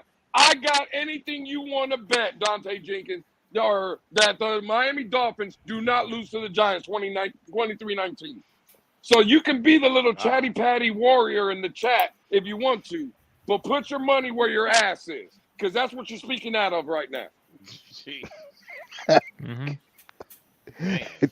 Real quick, Turn Shake. it up, Lewis. Another Turn it thing up. about That will be a another thing about the firing if that comes to fruition. I'm calling another for thing about the Fangio, man, if game that happens. on Sunday was that I get that people are going after Vic Fangio, but a lot of the blame has to go to the players as well. Execution was poor. Tackling was shit. Everybody was shit, bro. Even the man. Yeah, but no, but Q. Yeah, But that's But here's the thing, listen. Q. The main proponent that propels the Vic Fangio scheme is you need a pass rush, and a big shout out to AVG, big shout out to AVG. But you need the other guy on the other side to produce as well. And Josh Allen, he was cooking eggs in the back there. He was making himself some breakfast. He walked his dog, came back and threw the pass. He had a lot of time in the back there. Q, But that hold wasn't on, all Q. day, though. Hold Q. on. I was going to throw this well, number out there. Josh Allen was pressured 29% of the time, or 27, my bad. We were pressured 29% on all of our dropbacks. It's about what you do when you're pressured. Exactly. But it's not only that. I do want to address Q, though, because, again, I'm going to give Q the same thing I said about Michael K. And I like Michael K. I love Q. See the difference? Like, Q's been around since day one. So, Q, but hold on. Yeah. Because you just said we got to start blaming the players. Now, hold on, Q. This is where I'm going to put you on the spot, homie. Last year, when you were around, Jerome Baker was missing tackles last year. The Dolphins were missing tackles last year. The Dolphins had injuries to their defense last year. Not one. After you're done, let me go. Okay, yeah, no, you can go. Not once last year, Q, do I remember you coming out and saying we had to blame the players. Maybe Are you sure? Okay, maybe I'm wrong. But for the most part, are you sure? Didn't you? I just told you. Maybe I'm wrong. Wrong. But let me ask you this, Q. More than all the other times, right? I'm not saying you never did it, but didn't you used to blame Josh Boyer? Now you change it. Now you change the goalpost. Which is it? Never or more? I said if I'm wrong, I'm apologizing to you, Q. But okay, I'm apologizing if I'm wrong. But a lot of the times, didn't you used to blame Josh Boyer? I did blame Josh Boyer, but it's not that I blamed only him. I did call out some of the players. If people on the panel recognize, I did call out Kader Kohu, which I got crucified for because people say, nah, Kader Kohu was balling. I'm like, nah, Kader Kohu was shit in coverage. He was a good tackler, but he was shit in coverage. Even last season, I was calling for the Power Ranger. That's my guy. Christian Wilkins is my guy, bro. But I still caught him out. Why? Because people been saying, "Oh, that's the number 4 rush defender, D tackle." Like, no, you want to get paid? You got to get them sacks, bro. And how many sacks did he get? He got 4 sacks. That's not even enough sacks to get the amount of money that he's asking for. And who else I call for? I call for the linebacker, bro. Especially the linebacker, which was the worst position on the team last season. The reason why they gave up in Landon Roberts, bro. The reason I don't know why they kept Baker, because at least for Landon Roberts, he's a downhill guy, he's a thumper. When he goes to attack the run, he can take on the O line. Baker, he's patty cake against these O lines, bro. So Lewis, I'm sorry, bro, you're wrong. I did call out the players, but I do agree you're right. I called out what's his name? Boyer a lot more than the players. Oh, okay, and that's all I was saying. All I'm saying Yeah. is, right, I think to your point, both things can be true. I agree with you. The Yes. players Yes. haven't lived up to their bargain as well. I agree. The players have played bad, but all I'm saying, I expect more from Vic Fangio, right? A Yeah. guy that's been in this league for For a 30 while. plus Yeah. years. Look at the name. When you talk Vic Fangio, you talk about guys like Rex Ryan. You talk about guys like Buddy Ryan. You talk about guys like Bill Belichick. Some of the greatest defensive minds this game has ever seen. That's the category that Vic Fangio, that's the resume he comes with. And I get it. The players are not playing bad.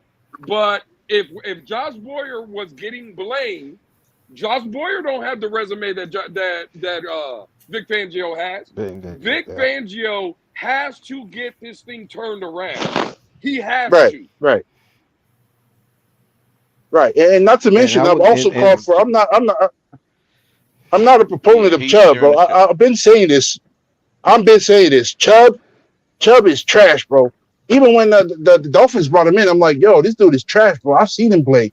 He gets a lot of 1-on-1s, and when that's the main idea of your D tackle taking on the double team is to allow your edge guys to take on the 1-on-1s and allow them to create a winning percentage when it comes to pass rush. And Chubb has been shit, bro. I've been that dude that's been coming at him, bro.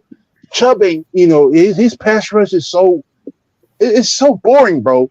That's why, I had the conversation on CB83, and I think it was Andreas, and Dre said, you know what, I'm kind of scuffed on the pass rush because what's his name, Jalen Phillips is not out there. And I told him, listen, I'm sorry, man. I'm not buying the whole Jalen Phillips is the truth.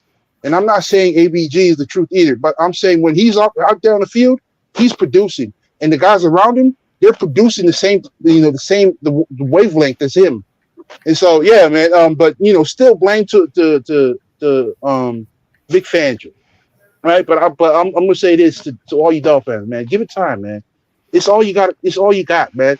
You can't call for his head at this point because you're gonna have to bring another guy in. And it's unrealistic to bring another, or bring Flores back. Let's say you bring Flores back, right? Mm-hmm. No, hold on, real quick. Let's say you bring Flores back, right? It's cool. You got Flores back. It's unrealistic to have him come back with all these new players. And even though he had some of the old players, I'm telling you, the scheme that they had in their mind that they embedded in their head, they wiped it clean. Why? To make room for the new scheme that Vic Fangio brought in. So it's unrealistic to bring another defensive coordinator and try to implement his scheme and his style of defense, because you need an off season for stuff like that. So Dolphins, stick with Vic Fangio, ride it out. And if it comes to week 8, I'm giving it week 8. I don't know for y'all, but if it comes to week 8 and the defense is still shit, call for his head, bro. No, Q. I wasn't saying that to get rid of Fangio. What I'm saying is that Fangio has been in the NFL long enough to make don't just let the game go the way it did. I mean, I like I say, I watched the replay today, and I mean, I put that on Fangio, and I'm not saying I'm not calling for his head, no, but he has enough experience and know how I to agree with you make the right 100%. adjustment. That's what I'm trying to say. And then also 100%, too, Mr. Paul. and I've said this a million times. I don't, when it comes to outsizing, whether it be a player or a coach, I'm going to do it because I want the best for our Miami Dolphins. It doesn't mean I'm calling for their head. It means that you need to do what you need to do to take us to the promised land, and that applies to that applies to the office staff and the players. Period. Maybe what he needs to do is get. Go ahead, Lou. No, go ahead, Q. My fault. Go ahead. Maybe what he needs to do is get out of his comfort zone, because I know right now he's not sending the house as much as he should, especially when your pass rush is not producing. You need to send the blitz, and that blitz need to be it needs to be, what you call that? It needs to be creative, right? Not just let the quarterback see that you're going to blitz from this side. It has to be creative. I mean, spark some creativity in the fucking, film room, bro. be creative with your blitz and create pressure inorganically. Maybe that's what he needs to do. I know he's scared of letting one of his pass defenders go, which leaves the coverage exposed. Because when you blitz, you leave one side of the coverage exposed. But I think you need to get outside of your comfort zone, bro. Be creative. Be the adventurous. Be the guy that dares to fucking do this, even though the consequence might be worse. You got to do it, man. Yeah, Papa Paul said it earlier. He said it another way, but he said the same thing. He's got to change things up. He's got to go back and realize what's he's got right now is not currently working. He's got to make some changes. Yeah. He's got to go in and basically, stop being old school trying to do one thing. It's not working. Do something else. He didn't make a single change through his scheme the whole game. He ain't He care. was still trying to defend that explosive play, the deep ball. He's still trying to is, Go ahead, Lou. Go ahead, Monty. My fault. Yeah, Monty, No, go but it ahead, seems Monty. like, but it seemed very much. I mean, I've seen I've been watching football for 40 years, and it seems like he's trying to make these guys fit into his system instead of manufacturing a system to complement what we have on his team, which was speed. We got speed. We don't have big brute guys that can overpower folks and have gifted pass rushers. Because I was talking to somebody today, and they noted that if you look where Fangio has been, he's had gifted defensive players. Okay, so I'm sure he's a good defensive mind. However, he's always been places where they have gifted defensive players. I mean, when he was in Baltimore, he had Ray Lewis, Peter Boulware, Jamie Sharper, Terrell Suggs.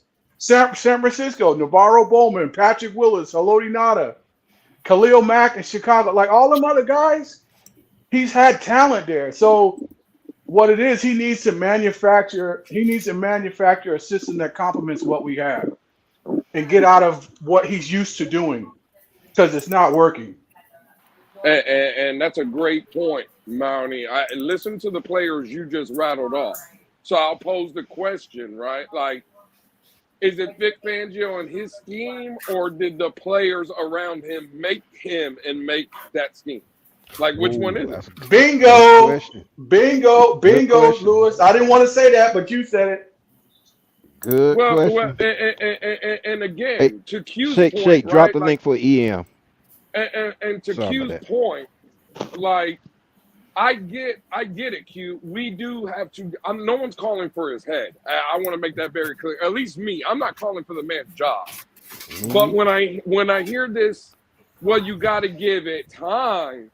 Like, no, I can't agree with that. I'm not fully on board with that time. Because we thing. don't have time. Time is not on our side. If this was 2019, if this was 2020, if this was 2021, yeah, we got all the time in the world, right? This is supposed to be a 2-year window. This is the product that the Miami Dolphins gave us in front of us and told us, you're Super Bowl contenders, right? This is the team that we're putting out there to compete for Super Bowls. And Vic Is that Pam Fangio Freaky? And supposedly, right? Vic Fangio was the missing link to this. He was the guy that was going to come in here and say, we don't have this time. Like, I get what you're saying, Q. I'm not saying that you're wrong. I'm just saying for us in the situation we're in, right?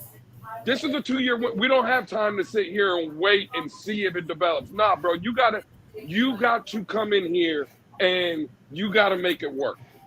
You just got to. Got to hit the ground with your foot running. Right. Hit the ground running. I get it. Okay. Got to do it. How you doing, Miss Pam? You just gave me an idea, Pam. I think I'm going to dye my mustache the same color now. Good.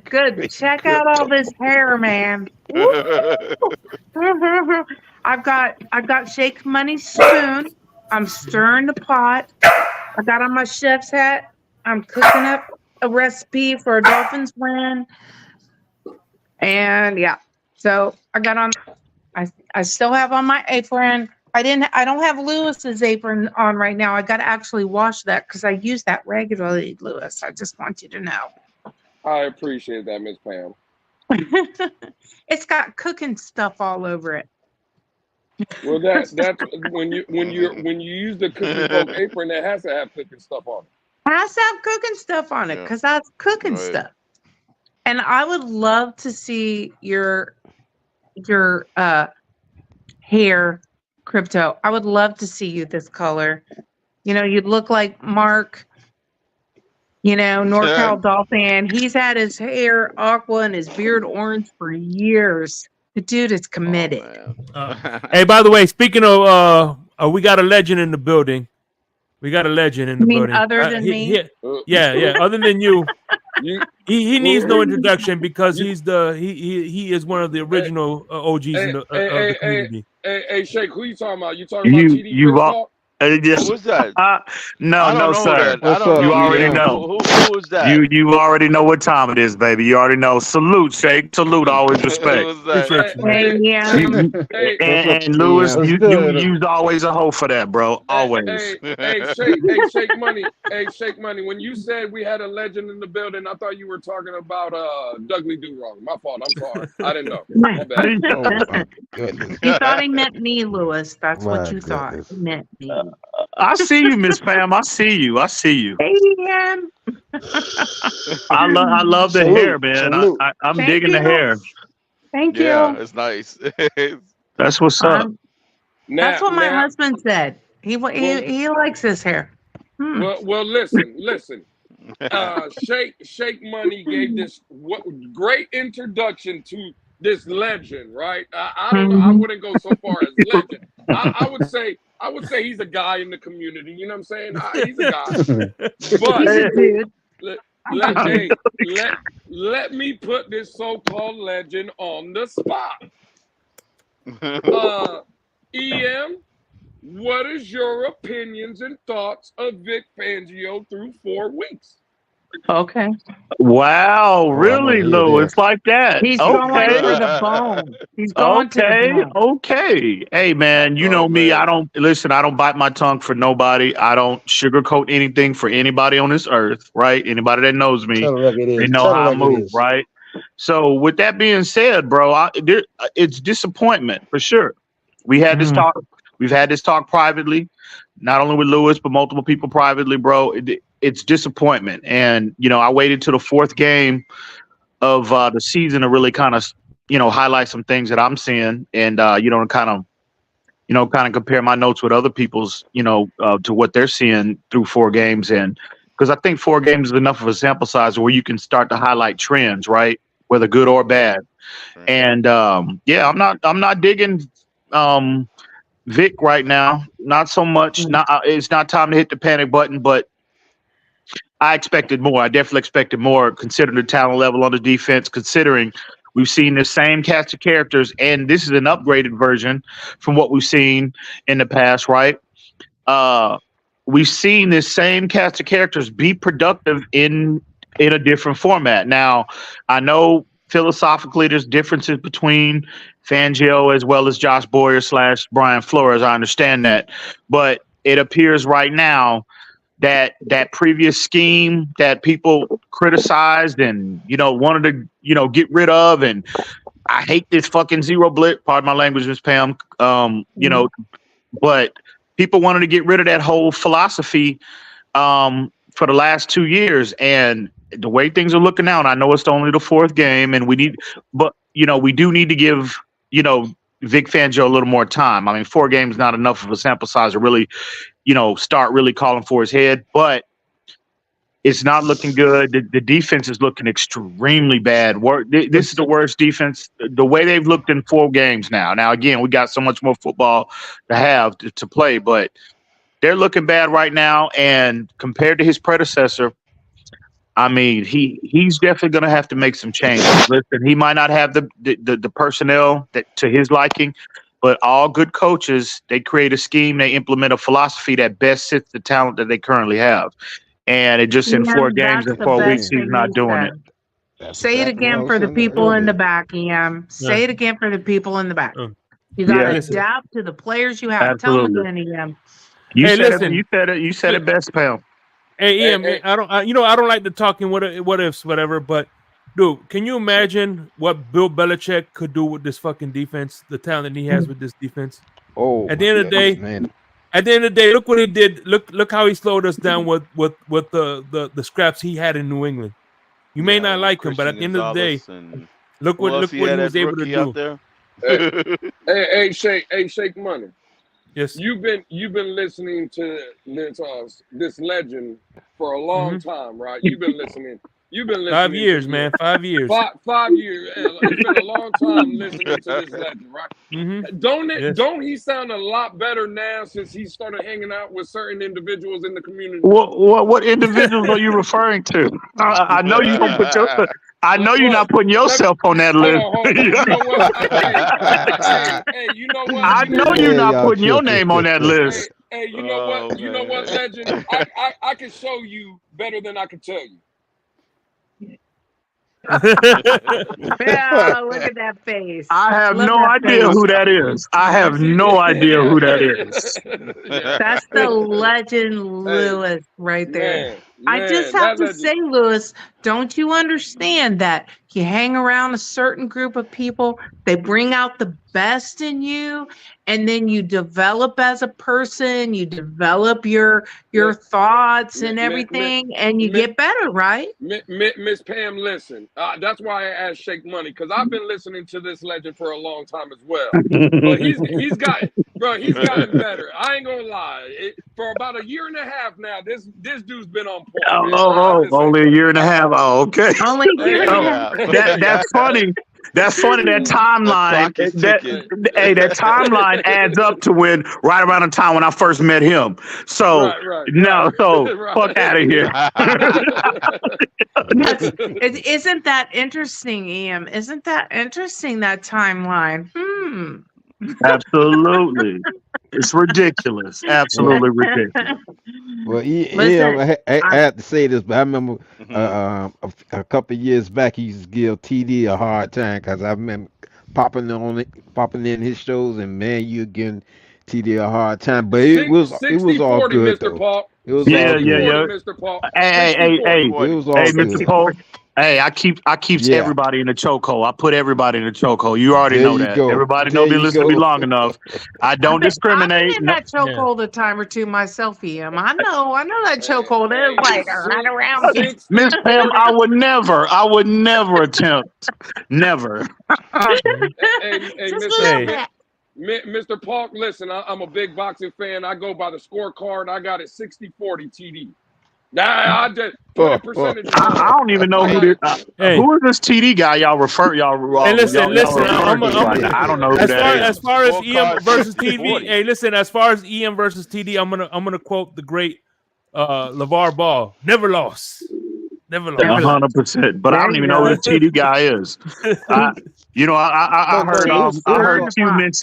heard Q mention a guy named CB83. I don't even know who that is. I was like, who the hell is CB83? Never heard of him. You don't know CB83? But here's the thing. That What I was scorecard saying is the same with CB83.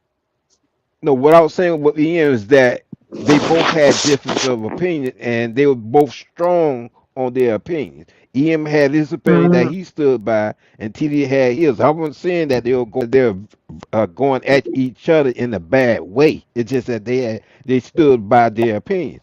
Because I've been watching Ian for a little while myself.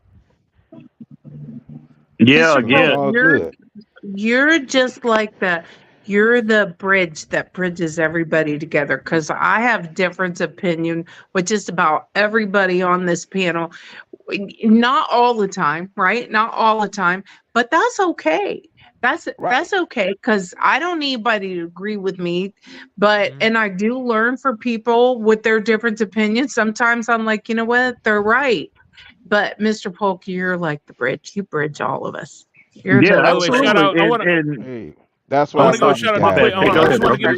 I just want to give a quick shout out to Dolphins Thirsty. I was on their channel, great channel, Dolphins Thirsty. My man Sean, what's going on? And Great I love guy. the Hey, film, Hall of Brand. salute to the Fame. This Great is homie. the guy. guy. This is the guy CB83. He does breakdowns in this community, as I well have as no. El Capitan. Oh, okay. I never heard of him, but yeah. But What kind of breakdown? What kind of Hey, breakdowns does he do? Shake? What are you talking about? Like car breakdowns? Does his car break down on the side of the road? hey, EM. He told me to funny. tell you to bring a number 2 pencil for your examination. Make sure you have a number 2 pencil. Well, it better be number 2. Don't bring will the Don't y'all 3. get Don't bring the crypto. 1. Don't get crypto That's right, started now. Crypto. Don't get will crypto I got a do. question Will for do. That's EM. right. I got a question real quick. And maybe I'd love to hear the rest Wait, of the hold panel's on, thoughts on Q. this. Hold Hey, on, shout out to the homie Sean. EM's Salute. like Oh, what's good? EM's like Gene Hackman in Quick and the Dead. He's like, there's no proof he was ever my son. Talking about CB83. Listen, Color. Never Listen, heard of Color. him. Your comment today about it's like being in front of the French court or something like that. Honest to God, that was the funniest damn comment. Honestly, I don't know if you saw my comment, but I asked you, do you mean off with their heads or let them eat cake? No, Because that was I so replied. I funny. replied. You It was did? yeah. It was more like the. It's more like the sit around and take forever to do something and or sit around and do nothing until you fuck everybody first. Yep. You know, Yep. it's like we I don't get missed nothing. that. I Nothing missed gets the done around here till oh. everybody gets done fucking everybody. Yep. Salute, And then salute off to with the their Damn. head. What? salute What to the hell the y'all talking about? salute to What? the French government. I What see you, the Sean. Good hell? old Hey yo, 16th century French That's the government. French court in the 16th Yep. century, man. Nothing 16th gets done till century French. everybody's Yep. done fucking each other. Hey, shout out, Oh, shout out to okay. you, Sean. Shout out. I see Sean saying what's up. Yeah. Shout What's out to good, the Sean? homie. Always respect, my What's up, friend. Yeah, Sean? Sean's the real OG. Oh, he's amazing. Hey, Amazing. and Crypto said something about when you go to CB83 show and watch the film breakdown and take a number 2 pencil. You don't need no lead on that pencil though. Just make sure that pencil has an eraser on it. An eraser. You're gonna be erasing a lot The only of part you stuff need. if you watch CB83's breakdown. Right. Never Oh heard of my the guy. goodness. Never heard of him. Yeah, just you crack me up, man. You crack me up. I see Quick question, EM. CB83. Quick question. Q, what's good, And bro? this, What's going on? yeah. Thank you. And this goes out to the panel as well. What's up, Miss Pam? I would love to hear everybody's thoughts as well. But I assume you watched the film, right? The R22. Yeah, Being absolutely. you're a film guy. Yeah, okay. I try to be. What I was your try to thoughts be. on? What was your thoughts on the? Where did the problem lie on the field? And I know McFangio didn't make adjustment, but there were some problems on the field as well. And I've stated my opinion on it. I just want to hear your opinion and everybody else's opinion on it as well. Well, I know it's, I'll be the first to say that I'm disappointed in what I'm seeing from Vic Fangio, but we can't assign all the blame on him, right? And I know, coaches, they get the lion's share of the credit when they don't deserve it, and they get the lion's share of blame when they don't deserve it. So, but with that being said, I mean, you mean defensively, you mean just the team in general on Sunday? No, defensively, on the defense. It just looks like a team collectively that they just don't look confident. I can't find one player. Well, Sunday, we're talking Sunday specifically. It just didn't look like a defense that woke up Sunday morning that, that they had supreme confidence that they could really match up with Buffalo. And once everything got kicked off and the game started, they just look overwhelmed physically, mentally. Ken Dorsey, it's like he had every answer to what test Vic Fangio was going to throw at him, right? Yeah. But you got to credit a lot of times, though. Again, a lot of those plays that Buffalo made, you got to give credit to Josh Allen. I mean, that dude, when you go back and you look at a lot of times the correct coverage was dialed up, the pressure was there, guys had fingertips on him. You got to tip your hat to him. He just, escaped out of the pocket, extended the play, and just made unbelievable throws. And we've seen him do that routinely since he's been a problem for us the last 3, 4, 5 years. But with that being said, Vic Fangio just seems stubborn to me. He's like, he's got guys, he's got his philosophy, and he's expecting these guys to get caught. And I get it. All coaches do that. But the reason why I am, I'm starting to be concerned is because of the status of the team. It'll be different if we were in 2019, right? Well, yeah, we saw this same, because you remember in 2019 when they tore the whole team down and they tried to, they started the whole rebuild process. When Flores implementing his philosophy, right? They were bad out of the gate. Remember that? The first game with Baltimore, they hung 52 on us, right? Yeah. But then later in the season, the second half of the season, they got, for the most part, everybody got, more acclimated to the philosophy, and they were an improved unit as a result of that. Exactly. But with this year, the status of the team, bro, we were all expecting to come out of the gates, hit the ground running, right? On both sides, considering, again, the talent level you have on both sides, and also you had a unit, it primarily against the run, a unit that was one of the top units, a top 5 unit last year. And I just don't understand, from a coaching standpoint, if you're Vic Fangio, why would you want to tinker with that, right? Why would you want to change? And I get coaches want to put their fingerprint on, whatever unit that they're coaching, but it's just me personally. It's just like the application, the technique that he wants to implement right now. A lot of the guys up front, the front 4 in particular, they're just not those type of, it's taken them a while to get caught up and really figure out how to consistently apply his teaching, his philosophy, as opposed to what Josh Boyer. But where I'm critical of him is that at least early on, he needs to find a common ground to where he needs to implement what worked last year. And again, I think like 90% of the issues we're seeing on defense, it's a direct result of the lack of run defense that we have, because we all know Fangio he loves to live in that sub package, right? He loves to get creative on obvious passing downs, third downs.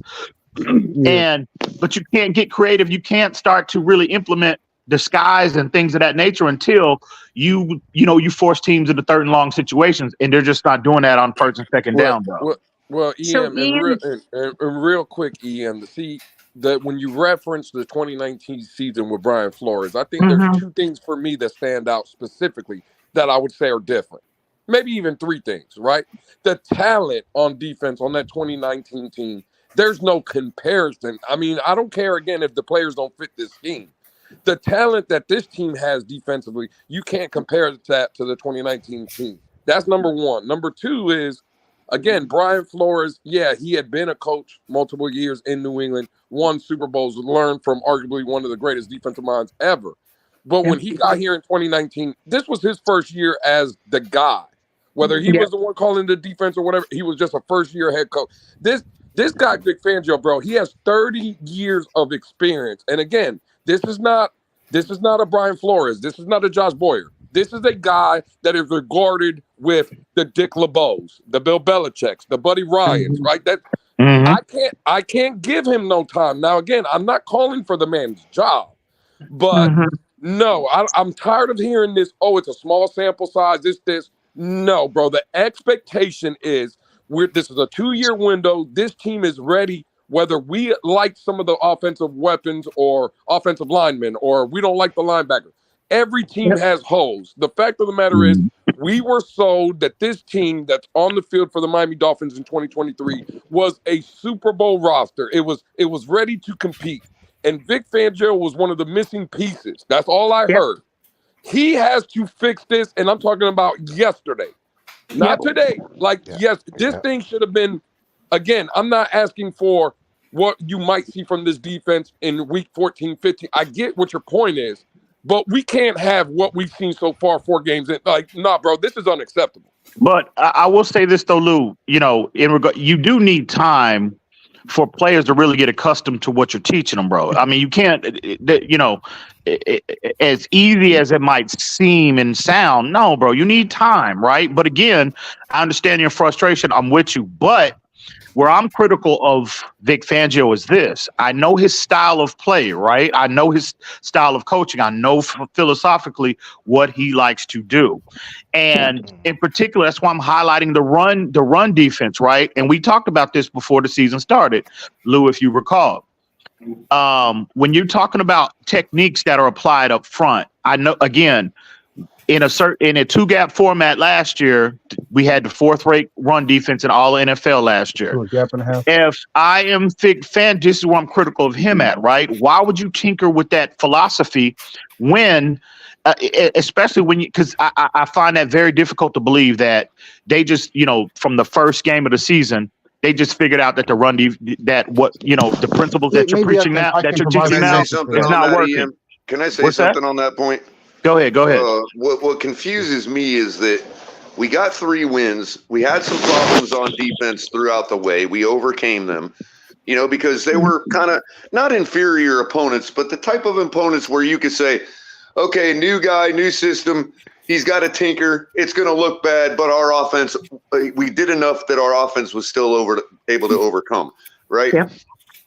Now we get to Buffalo and we're like, okay, we're still on the same program. That's what confused me. Like, look, what worked last year, whether it was your predecessor or not, what worked to hold the Buffalo Bills to, let's say, 32 points, something our offense could actually overcome. Okay.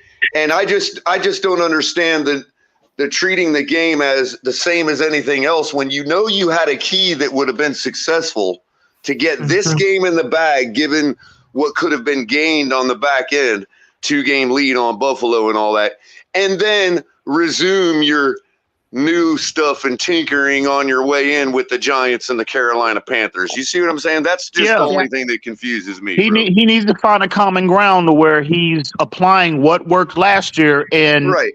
At least for the games that we need to win or that really behoove us to win. You know what I mean? Because otherwise we're just fooling ourselves thinking that we're actually Super Bowl contenders this year.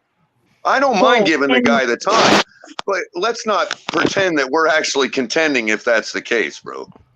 Well, and he needs to be if he's this genius defensive mind, like if that's who he is, he needs to quit with the thing of I don't have the players I need to implement my system. You need to cut it out. You knew what you had when you came in. Adapt to what you have and feed in slowly your scheme. You cannot just sit there and go, nope, I'm gonna press this red button. My job is to press this red button. It's the only thing I can do. Like, come on, dude. And you know what, Pam? That should have never even came out of his mouth. That was a direct. Right. That is setting a bad tone to your defensive side. Already you're taking shots, right? Already taking shots at your personnel that you have. To use that as an excuse. Right, you're right, Em. And to that point, like, what are you doing with your relationship with your defense? When you're sitting there saying that these aren't the guys I need, this isn't what I want, it's not going well, and you're putting them out there, and you're making us look stupid in a lot of ways. You're not using the talent that you do have, which is clearly a good talent. So what is it you're doing? Like you're not only not doing well with the talent you have, but you're actually taking the talent you have and going, you know what? No. You're just beating us down. It's not a good look. Yeah, he definitely needs to. But I'm confident though he'll figure it out. I really am. I'm a big Fangio fan. I really am. Always have been for years. Don't want to be 3 and 5 by the time I hear you. Maybe I can provide you some answers. Maybe I can provide you some answers for the 2 gapping and switching to the gap and a half. And I know you know this, but particularly when you 2 gap, it also is relative to the size of the player, right? You need a big guy like Raekwon Smith to actually run that 2 gap, and you only see him on 3rd downs and 4th downs, short downs, right?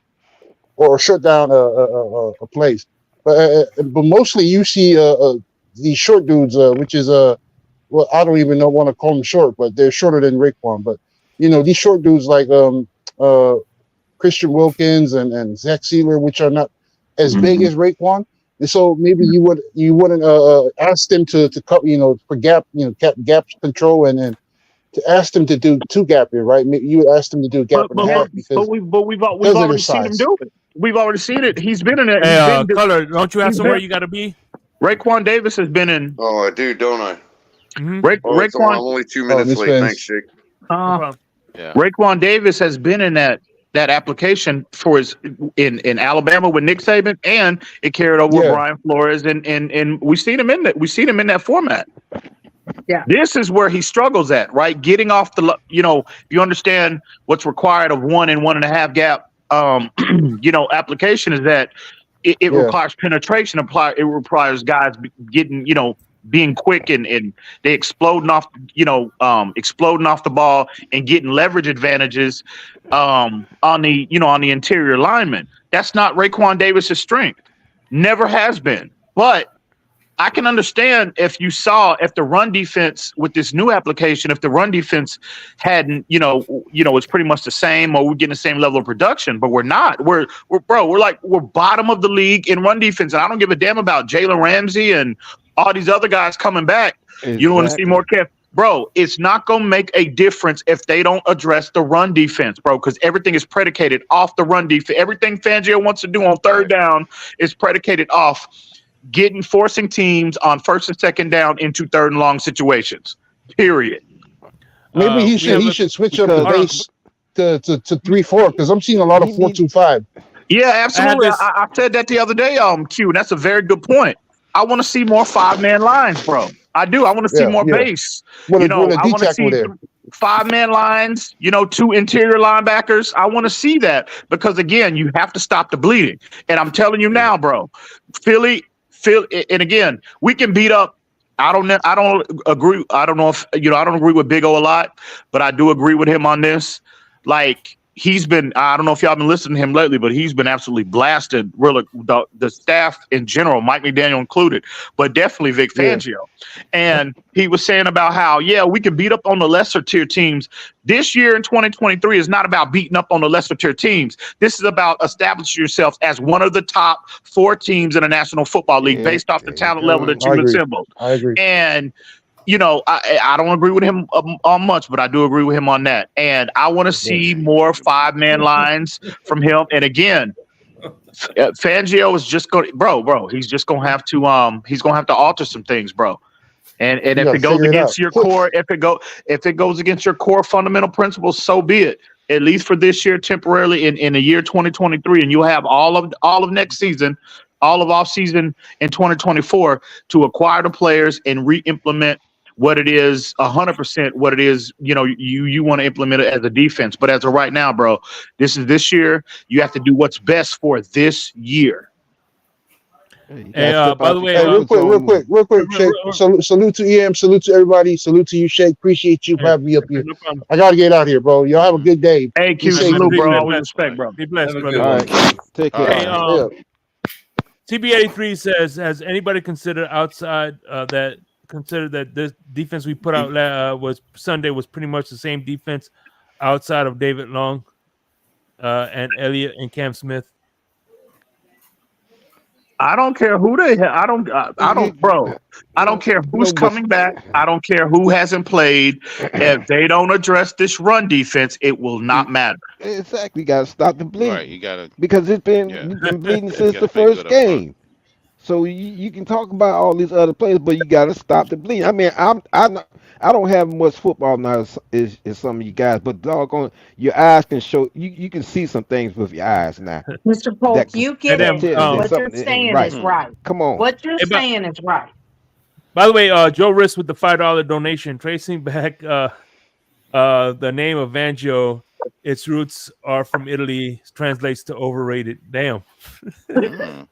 Hey, Papa Paul, you have anything you want to add real quick, Papa Paul? I know you've been chopping at the bit. Go ahead. No, I agree with what everyone has to say. He's got to change some things. He's got to work with what he has. It's just crazy that we haven't made any improvements with their defense. They're running all over. They're just scoring on us, plain and simple. Well, we Papa may Paul. be Right winning up our games. gut, right, Papa The Paul? Right up last our gut. all the games since the season started, we've been getting gashed right up the, Well, and it well, hasn't stopped. Yep. well. Yep. Think about one thing that CB83 said. See, CB83. I usually don't agree, and I don't know if he was trying to make this point, but I'm going to make it off what he said. That's what's so discouraging. The only Yes, player that didn't play on Sunday, or that played on Sunday, that was really different than anything we threw out last year was it was David. David Long. Okay, now Yep. check this. Now check this out. That's more of an indictment on Fangio with It's that statement. see, Crypto knows exactly where I'm going. That's an indictment on Fangio, because at the end of the day, we seen these same players hold that same Buffalo team that Yep. just dropped 48 on our head to 19 Yep. points. Yep. We seen this team in 2 other games, both in Buffalo, one mid-December, one in the playoffs, hold that Buffalo Bills team to under 32 points, right? It was 31-14 at the half. You see what I'm saying? It's not the Yep. players. It's the Right. coaching. It's That's Right. the And it's the problem. same And players. I don't want to keep They hearing this excuse of the players. It's not. We've It's seen these not. players be successful before in this league. Now, is Jerome Baker, Roquan Smith? Absolutely not. But don't tell me that Jerome Baker can't play a little bit in this league, because I seen him. And whether we like it or not, there's a lot of linebackers that play in this league, right? Jerome Baker graded out as the 17th best linebacker in the league last year. That's not what Facts. I didn't create that number. Wow. That's what Jerome. Facts. So don't tell me that it's the players. It's coaching Wow. at this point. Coaching. Very much so. But Very see, much so. it's within the coaching ranks, for for a lower level guy, an unestablished guy, let alone a coordinator that is as accomplished as Vic Fangio, for him to really line up and with this personnel, and he's trying to implement what he wants and it doesn't work, and you have to go back and revert back to a lot of the things that went on last year, bro. That's a big. I mean, considering his ego, that's a big thing for a coach to admit. Well, shit. You know what? It may be a but he big thing better for get him it to admit, together. but it makes him a bigger man to admit it. I would agree, but they don't think like that. They don't think Hey, like Lewis, that. you brought it up. You brought well, it up with because a space, like Lewis, because you said about the Houston Texans with their coach, D'Amico Ryans. D'Amico Ryans, How I brought that up immediately yesterday. Absolutely. He got immediate response. They never ran anything close to what D'Amico Ryans ran in San Francisco or Houston did. All he did is had a coaching regime change. They got immediate results right away. That's not true, because Lovie Smith's scheme and his scheme is very similar. Crypto. No, they didn't have Lovie Smith before that. Yes, they did. Lovie Smith got fired last year.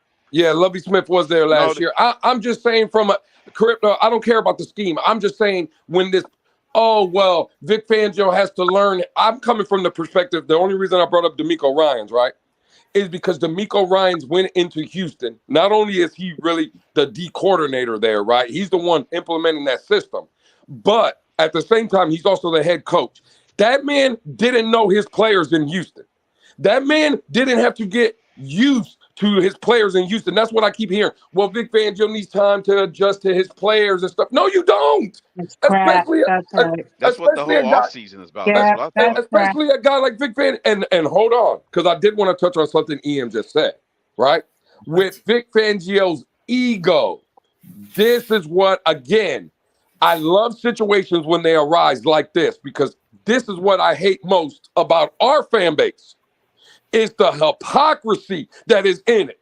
Because all I know is, we want to talk about facts. The facts are, I heard that this fan base hates a coach with ego. We can't have a coach with ego around here. So if you're telling me that Vic Fangio has donned the aqua and orange in 4 games, his ego is costing us games, where is the hitters at? Where are the killers at? Where they pounded the table saying we got to get this guy out of here. Lewis, so one of the things, Lewis, is you call it hypocrisy. I call it a misunderstanding. I don't think they're necessarily hypocritical. I actually think that they lack understanding of some things, right? So when I look at Vic Fangio, anybody know off the top of their head how old he is? He in his 60s. I know that. I think he's 65. 67. So 67? 57? 67 or 65? 67. I looked at it, 67. Okay. So I can tell you right now, I'm 63 years old. So when I think about the fact that in my area of expertise, I understand that there's things that I still have to learn, that things are changing and that you don't always have the circumstances that you want. An intelligent person, a skilled person is going to understand that you have to always keep learning. You have to keep changing it up. You can't stand still in what you did 10 years ago because it ain't the same. So I have a hard time believing that Vic Fangio is someone who doesn't understand that. Now, he hasn't shown me that yet. To me, what he's showing me is he has a scheme he wants to do, and he thinks he can run it now. Well, you already said you can't because you don't have the players you want. You better change it up, buddy. Change it up. I'm just talking again. Hey, listen, I agree. I agree with everything Pam said. Trade Wilkins. But go ahead, Louis. All I'm saying again, Miss Pam, I'm not disagreeing with nothing you said. I'm saying again, my point is the hypocrisy. Look at CB83, one of his comments in the chat. You can see the hypocrisy pouring out of CB right now. Which one? Players are soft. These are the same players that made the playoffs last year. These are the same players that were productive last year. Yes. Were they soft last year when CB83 was going on his channel complaining every week about Josh Boyer? Were the players soft then? No, it was the coaching problem last year, though, right? But now this year, CB83 has the caveat of these players are soft. Jerome Baker was the middle linebacker last year. Oh, they're not soft. That's what I'm talking about, Miss Pam, the hypocrisy. But I'm not sure that it's hypocrisy or if it's just a lack of understanding, like seeing what is actually there. Sometimes you got to get somebody like you. So Ms. Pam, you're saying CB83 is an idiot? So you're basically saying CB83 is an idiot, right? I agree, Ms. Pam. The man is slow. Look, don't put He's words not in an the idiot. Come on, man. Don't put words in the Miss Pam's mouth, first of all. And like I said earlier, don't say I didn't say he's an idiot. I don't think it's a lack of understanding. Like I said earlier, Fangio needs to, swallow his pride, pull the cork out of his ass, and let his mind breathe some. Yeah, I hear you. And I agree with everything Pamela said about trading Wilkins. I agree with 100%. No, it's not. Listen. Pay the man. Wilkins deserves $20 million a season. Paying him no attention, trading him. I'm gonna stir you up, you big spoon. Shake money, you're nothing but a big spoon. I got your spoon right here, buddy. Don't throw me with a good time. Hey, if you ever been beaten with a wooden spoon, it doesn't tickle. That's right. Ask my children. Trust me, I had a grandma. She trust me. You remember those little games, the little boards? They had the little paddles and the little string with the ball, and you do the little right. So I'd buy those for my kids, and then when the little string broke, that was what I whipped their little butts. So they're like, "Mom, we don't want that toy anymore. Don't buy that no more." It can turn around so fast. Then you have the grandmas that use the frying pans up on your set. So is Christian Wilkins going to be traded by the middle of the season? What's the chance of now him being traded by the middle Better of the not season? happen. Better not happen. I know one thing. He doesn't deserve the pay that he's asking for.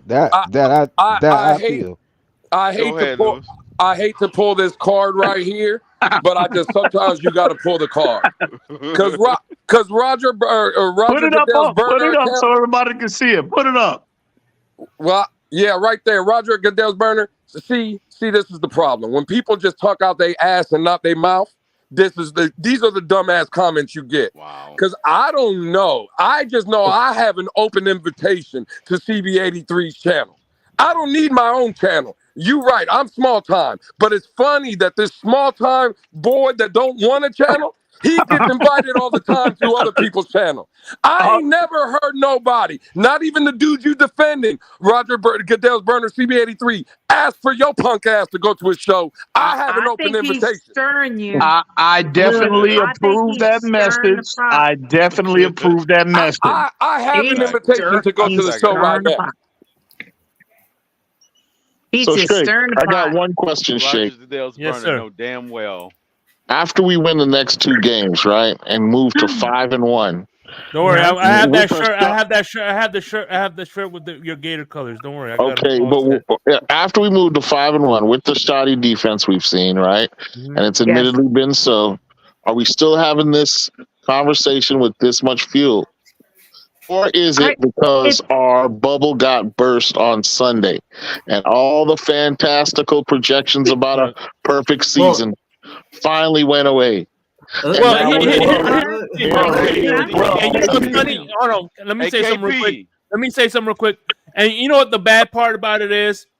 What happened with last week's game is people aren't gonna enjoy these next 2 games because they feel like they're games. I'm gonna enjoy them. I don't give a fuck.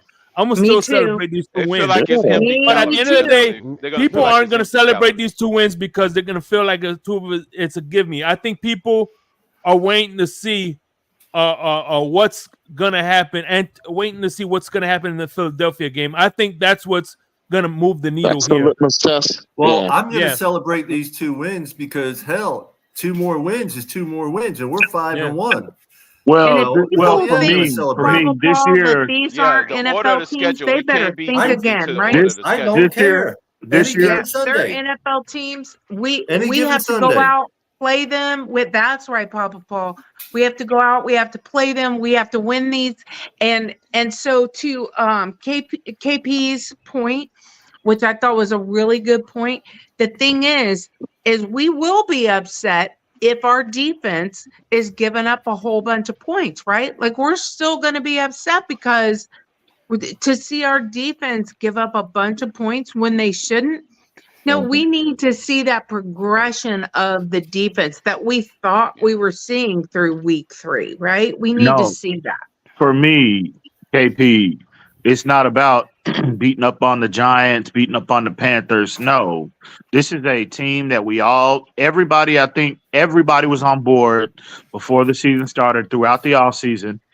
We all felt like this team can compete and win at the highest level. So this year is not about, we saw them beat up on the weaker teams last year, right? This That's year, what I'm saying, EM. Yeah, we beat up weak teams before. So no, this year is not about the Carolina Panthers, the Giants, the Patriots. We've seen them, we've been there, done that. It's time to progress. It's time to get bigger. We have bigger goals, bigger aspirations. So this year is about the upper tier teams, Philadelphia's, Kansas City's of the world, and that team in Orchard Park. That's what this year is about. One rebuttal to that, EM, is not all of us had those projections. I'm on record as having us at 9-8, and I'm happy to look like I'm going to be wrong about that this season, right? But some of us did point out from jump that this team had an issue up front in terms of its physicality. Right. Well, and that remains a sore spot that has not yet found solution.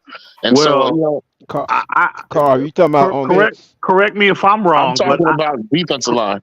Correct me if I'm wrong. Stop it. Yeah. Correct me if I'm wrong. I thought that your only concern coming into the season now was Tua. That's what I thought you did, which is why. No. Am I wrong? Am I wrong? Please correct me if I'm wrong, KP. You are wrong. You are wrong. My main contention with this team was the physicality on both sides of the ball, right? Our ability to play tough in the late months of the year, and yeah, that did include progression that Tua needed to make. And and that rubric, that report card still stands. What I'm suggesting with my lead comment though is that I think it's a little bit out of balance, the uproar over the weakness of this defense right now. I mean, we are 3-1.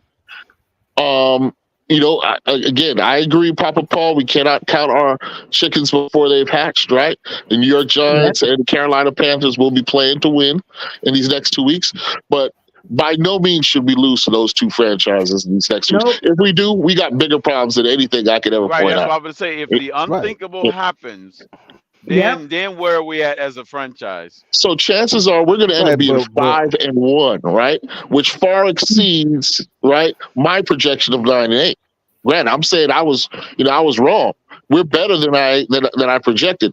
But I think what really has happened though is that people's bubble has been burst when it comes to the projections about this team being undefeated, Tua being greater than Marino. I mean, this is all these astronomical conversations were going on. And you ain't never heard me say that. When did you hear undefeated come out of my mouth? And Tua being better than Marino. You ain't never heard that come out of my mouth. I'm not charging you with that. I'm not charging you with that. Oh, okay. I want to make sure now.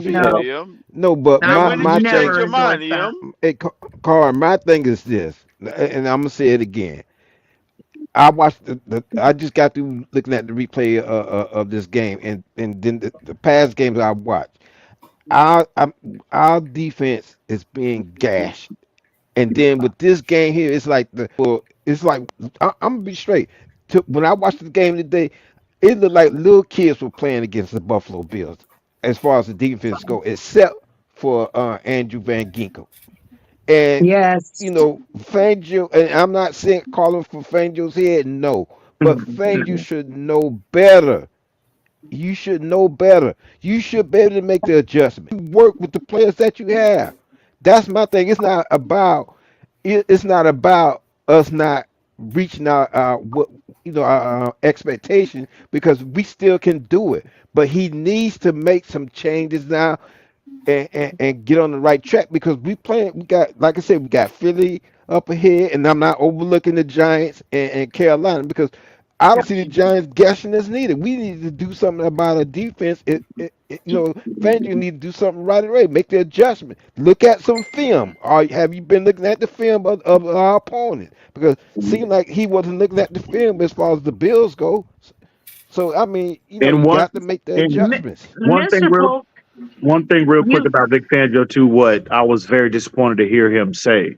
When was that, last week or a couple of weeks ago, when they asked him, did he look at any film coming in when he became the coordinator of last year from what what they did last year? He said no, absolutely not.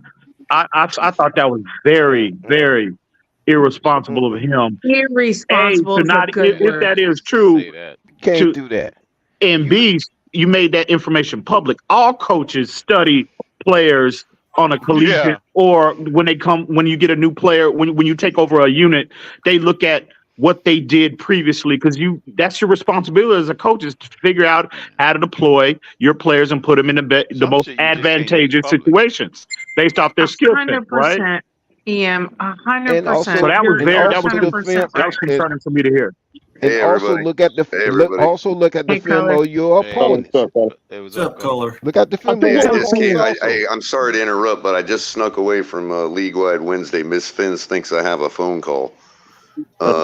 So I came over here to tell you all, she literally just got her super chats enabled. Very first one just came through, Adam Sadowski for $2, and I just wanted to tell everybody to maybe see if we can hit her with a super chat rate. Whoever's got a couple bucks, Look, Color, she got over 1,000 Color. Oh, she did months ago, or like a month ago, but she just got approved by YouTube for the monetization. So. Man, that's what's up. So I know Capitan's gonna hate me for doing this, but everybody that's got a couple bucks, run over there and raid her with super chats, man. I'm raiding right now. I'm raiding, and we already beat Michael K to the punch. Michael K was not the first one that donated to her. Oh, thank God. Because he was over here messing with you all and he missed it. So just surprise her, everybody, and just like run over there if you got $2 and send it on in. We're gonna totally derail the show. I'll catch y'all later. Hey, Color, she's on right now. She's on right now. Yeah, we're doing League Wide Wednesday. But y'all, I'll catch y'all later. Yeah, but hey, going back to So Fangio talk, I think what we're seeing though is a little bit of what EM just mentioned. There is some arrogance on Fangio's part, and it's earned arrogance with a guy of his pedigree and experience, right? And his a determination to put in his system. And to what you said, Mr. Park, I did see us rotating players in and out of that line. I saw Ogba, I saw Davis, I saw Sealer, I saw Wilkins, I saw even Hand get some reps on that defensive line against Buffalo. But I think one of the things that burst our bubble was just how good Buffalo's reformed approach was on Sunday. They have definitely turned it on when it comes to physicality with their double tight end personnel, their willingness to run a bit more. And Josh Allen looked like he got a little bit better too. So I think it's not just all Fangio. It's a little bit of, our players need to be better on that defensive line. Our linebacking needs to be better, and Buffalo improve and all those things combined to produce that result that we saw on Sunday. What I'm trying to get to is this. I'm not panicking yet. I still think this team has a lot of growth to be achieved this season, and that Fangio will figure it out. He will figure it out in the next 4 games. And to you, Shake, Wilkins will get his 10 sacks this season. He'll figure it out too. So I will give you, I will give you a slight pushback on that, KP. He's got until Sunday, because if Daniel Jones scores more than 10 points, I'm hitting the panic button. Yeah, no, New York has looked absolutely horrendous this season, and I have watched a couple of their games, and they can't score on a goddamn a Pop Warner team right now. That I mean, no reason everybody is sacking Daniel Jones, and that's what I'm looking for, KP, right there. I don't care about the score, right? Seattle is coming off an 11 sacks performance against the New York Giants. If this defense, right, and this is take Fangio out of this.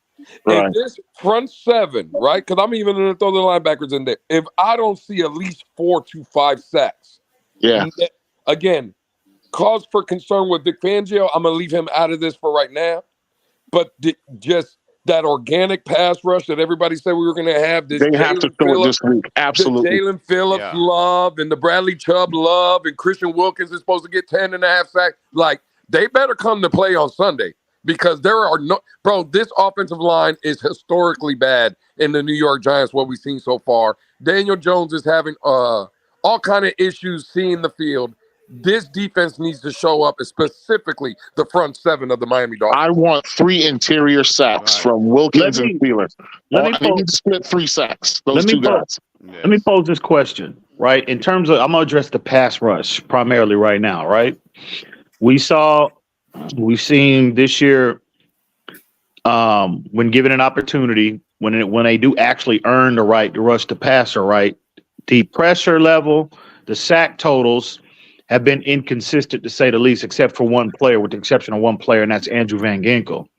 Right. So at what point, and we've seen even last year, right, a lot of these same cast of characters, struggle to get consistent, especially in the most opportune times, right? When we need a big play at the most pivotal time of the game, right? And we're seeing that carrying over this year. So at one point, when do we start blaming and addressing the players?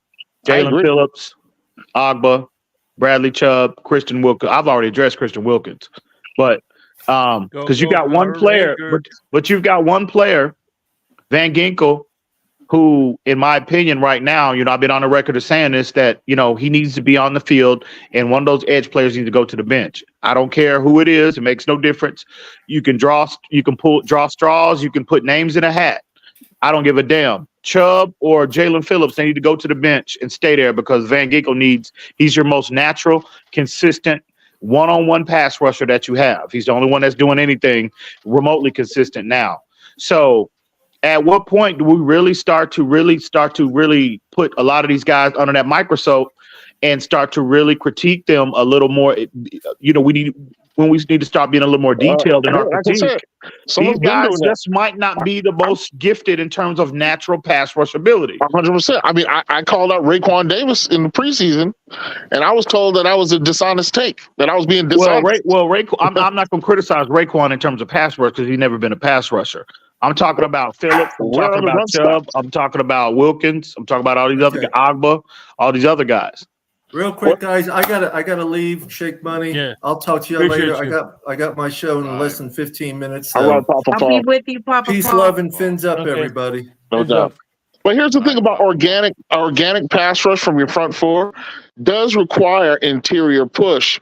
Oftentimes, that's when your outside guys will get those those clean up sacks. Not all the pressure comes from outside all the time. I would agree. So, as a unit, that unit needs to kick ass this Sunday. I would agree. That's what I'm looking for in terms of pass rush this Sunday. So. And that's a good point, KP, because I had this conversation privately a couple of days ago. You look at how when, like, even going back to last year, when those almost would be sacks, how Josh Allen's or Justin Fields, these more mobile quarterbacks were so easily able to really evade the edge pressure, right?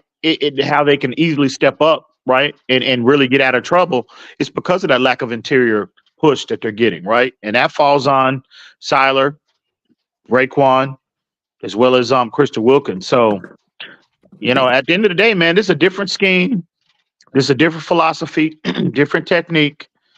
And what's consistent is the lack of production in pressure, in sacks, etc. So at some point, man, you can't be blaming the coaches. You know what I mean? You got to look at the players. They need to be placed under that microscope, and we need to be a little more detailed in our critique of these players. Because at the end of the day, man, they're not. It's one guy that's getting it done. One guy.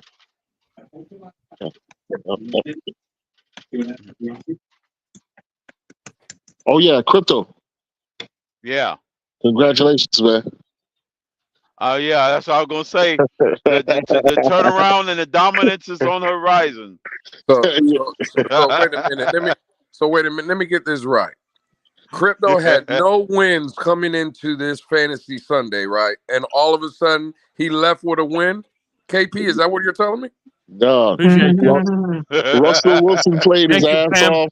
Appreciate you. Pat Mahomes crapped the bed. So, that was basically the reason for the result. So, Hey, by the way, did you like that slide Mahomes did to keep you from getting more points? Exactly. God damn it. Slide. Hey, KP, what before I exit the show? What did I say before I exit the show? You said Crypto's gonna win this weekend. You did. Yeah, I told you the turnaround is gonna happen. The turnaround has begun. Turn up, Crypto. Turn up. I had to get y'all out to a 3-week head start just to get y'all confidence up. So I allowed that to happen. So I want y'all to get the confidence up so I can do it. Do you want to borrow my spoon? Or possibly my wig? You want to borrow my wig or my spoon? I'll take the spoon. Okay. Are you sure? The wig's pretty fun. I'm good on that. You could just take KP part is of it. coming. Hey, I've turned over a new leaf, KP. I see you, bro. Order is being restored now on the TFTG.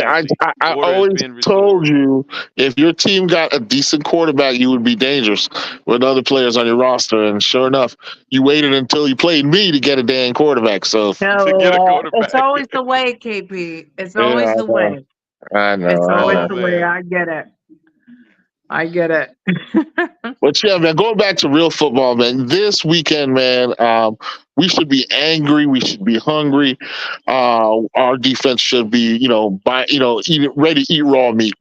If they show us anything less than that, I'm going to be kind of disappointed. I will start to get worried. But I think part of what we're seeing is that Fangio is insisting on his scheme, and these players need to adjust and up their game to do what's necessary. He needs to adjust too, though, KP. Yeah, I agree. Ultimately, he will. Ultimately, he will. I mean, we saw that in the San Diego game, right? He didn't want to blitz, but at the end of that game, he adjusted to do what was necessary for us to finish that game to off. get So the win, right? To get the win, whatever it takes to get that W. I don't care how it looks. But a guy of his experience and his pedigree, he has to know what he's doing and what he's saying. So I'm not going to doubt him at this stage. Am I disappointed? Yeah, I'm disappointed. A Yeah, little bit. Yep, that one hurt, right? It hurt. So hey, let's wrap up for some final thoughts. As always, EM, what you got for me, man? I appreciate. I'm always honored to have you on. Hey, man. Here. Hey, I appreciate you having me up, man. I don't have much. Let's just look forward to Sunday. It's not time to hit the panic button. Yeah, I concur. It's nothing wrong with some valid critique. I think the 4-game window that we've been given is enough time for us to really just start to highlight some things that concern us all. So that's where we're at. I don't want this whole conversation about Vic Fangio be misinterpreted. And, we all know the nature of the internet, right? These idiots in the comments, in the chat, they're going to run off and try to spin the conversation to something that it was never intended to be. So at the end of the day, man, let's get right on Sunday, get back, get back on a winning streak and fins up all day, every day. Lewis, by the way, Lewis is a hoe, by the way. All right, Miss Pam. Salute KP. All right, my brother. Crypto. Turn up, crypto. Turn up. Turn up. All right, man. Y'all be good till next time. Be safe, man. Much love, brother. That was great. All right. Anybody else got some final thoughts before we wrap this up? Yeah, so I want to say KP is right. We need to be ready to eat raw meat. I'm thinking the entire other team looks like ribeye. Just be feasting on that ribeye on the other team. I think, and I hope I'm right, that we have an opportunity to kind of tweak things and for Fangio to kind of mess with things possibly with these next 2 games. I could be wrong. Don't let it get out in front of you. Keep it all in front of you. But we have a chance to kind of mess around with the defense a little bit, tweak it. I'm cool with that. But get the job done. Yeah, and Lewis, you got anything? I guess not. No, not really, Shay. Okay, cool. Before I go, I just want to say, KP and Pamela, I agree with you 100%. We should trade Wilkins without seeing.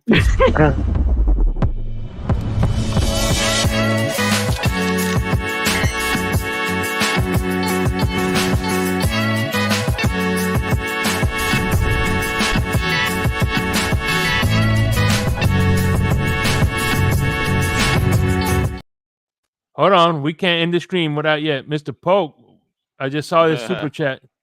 Mr. Polk, I appreciate you much. Great.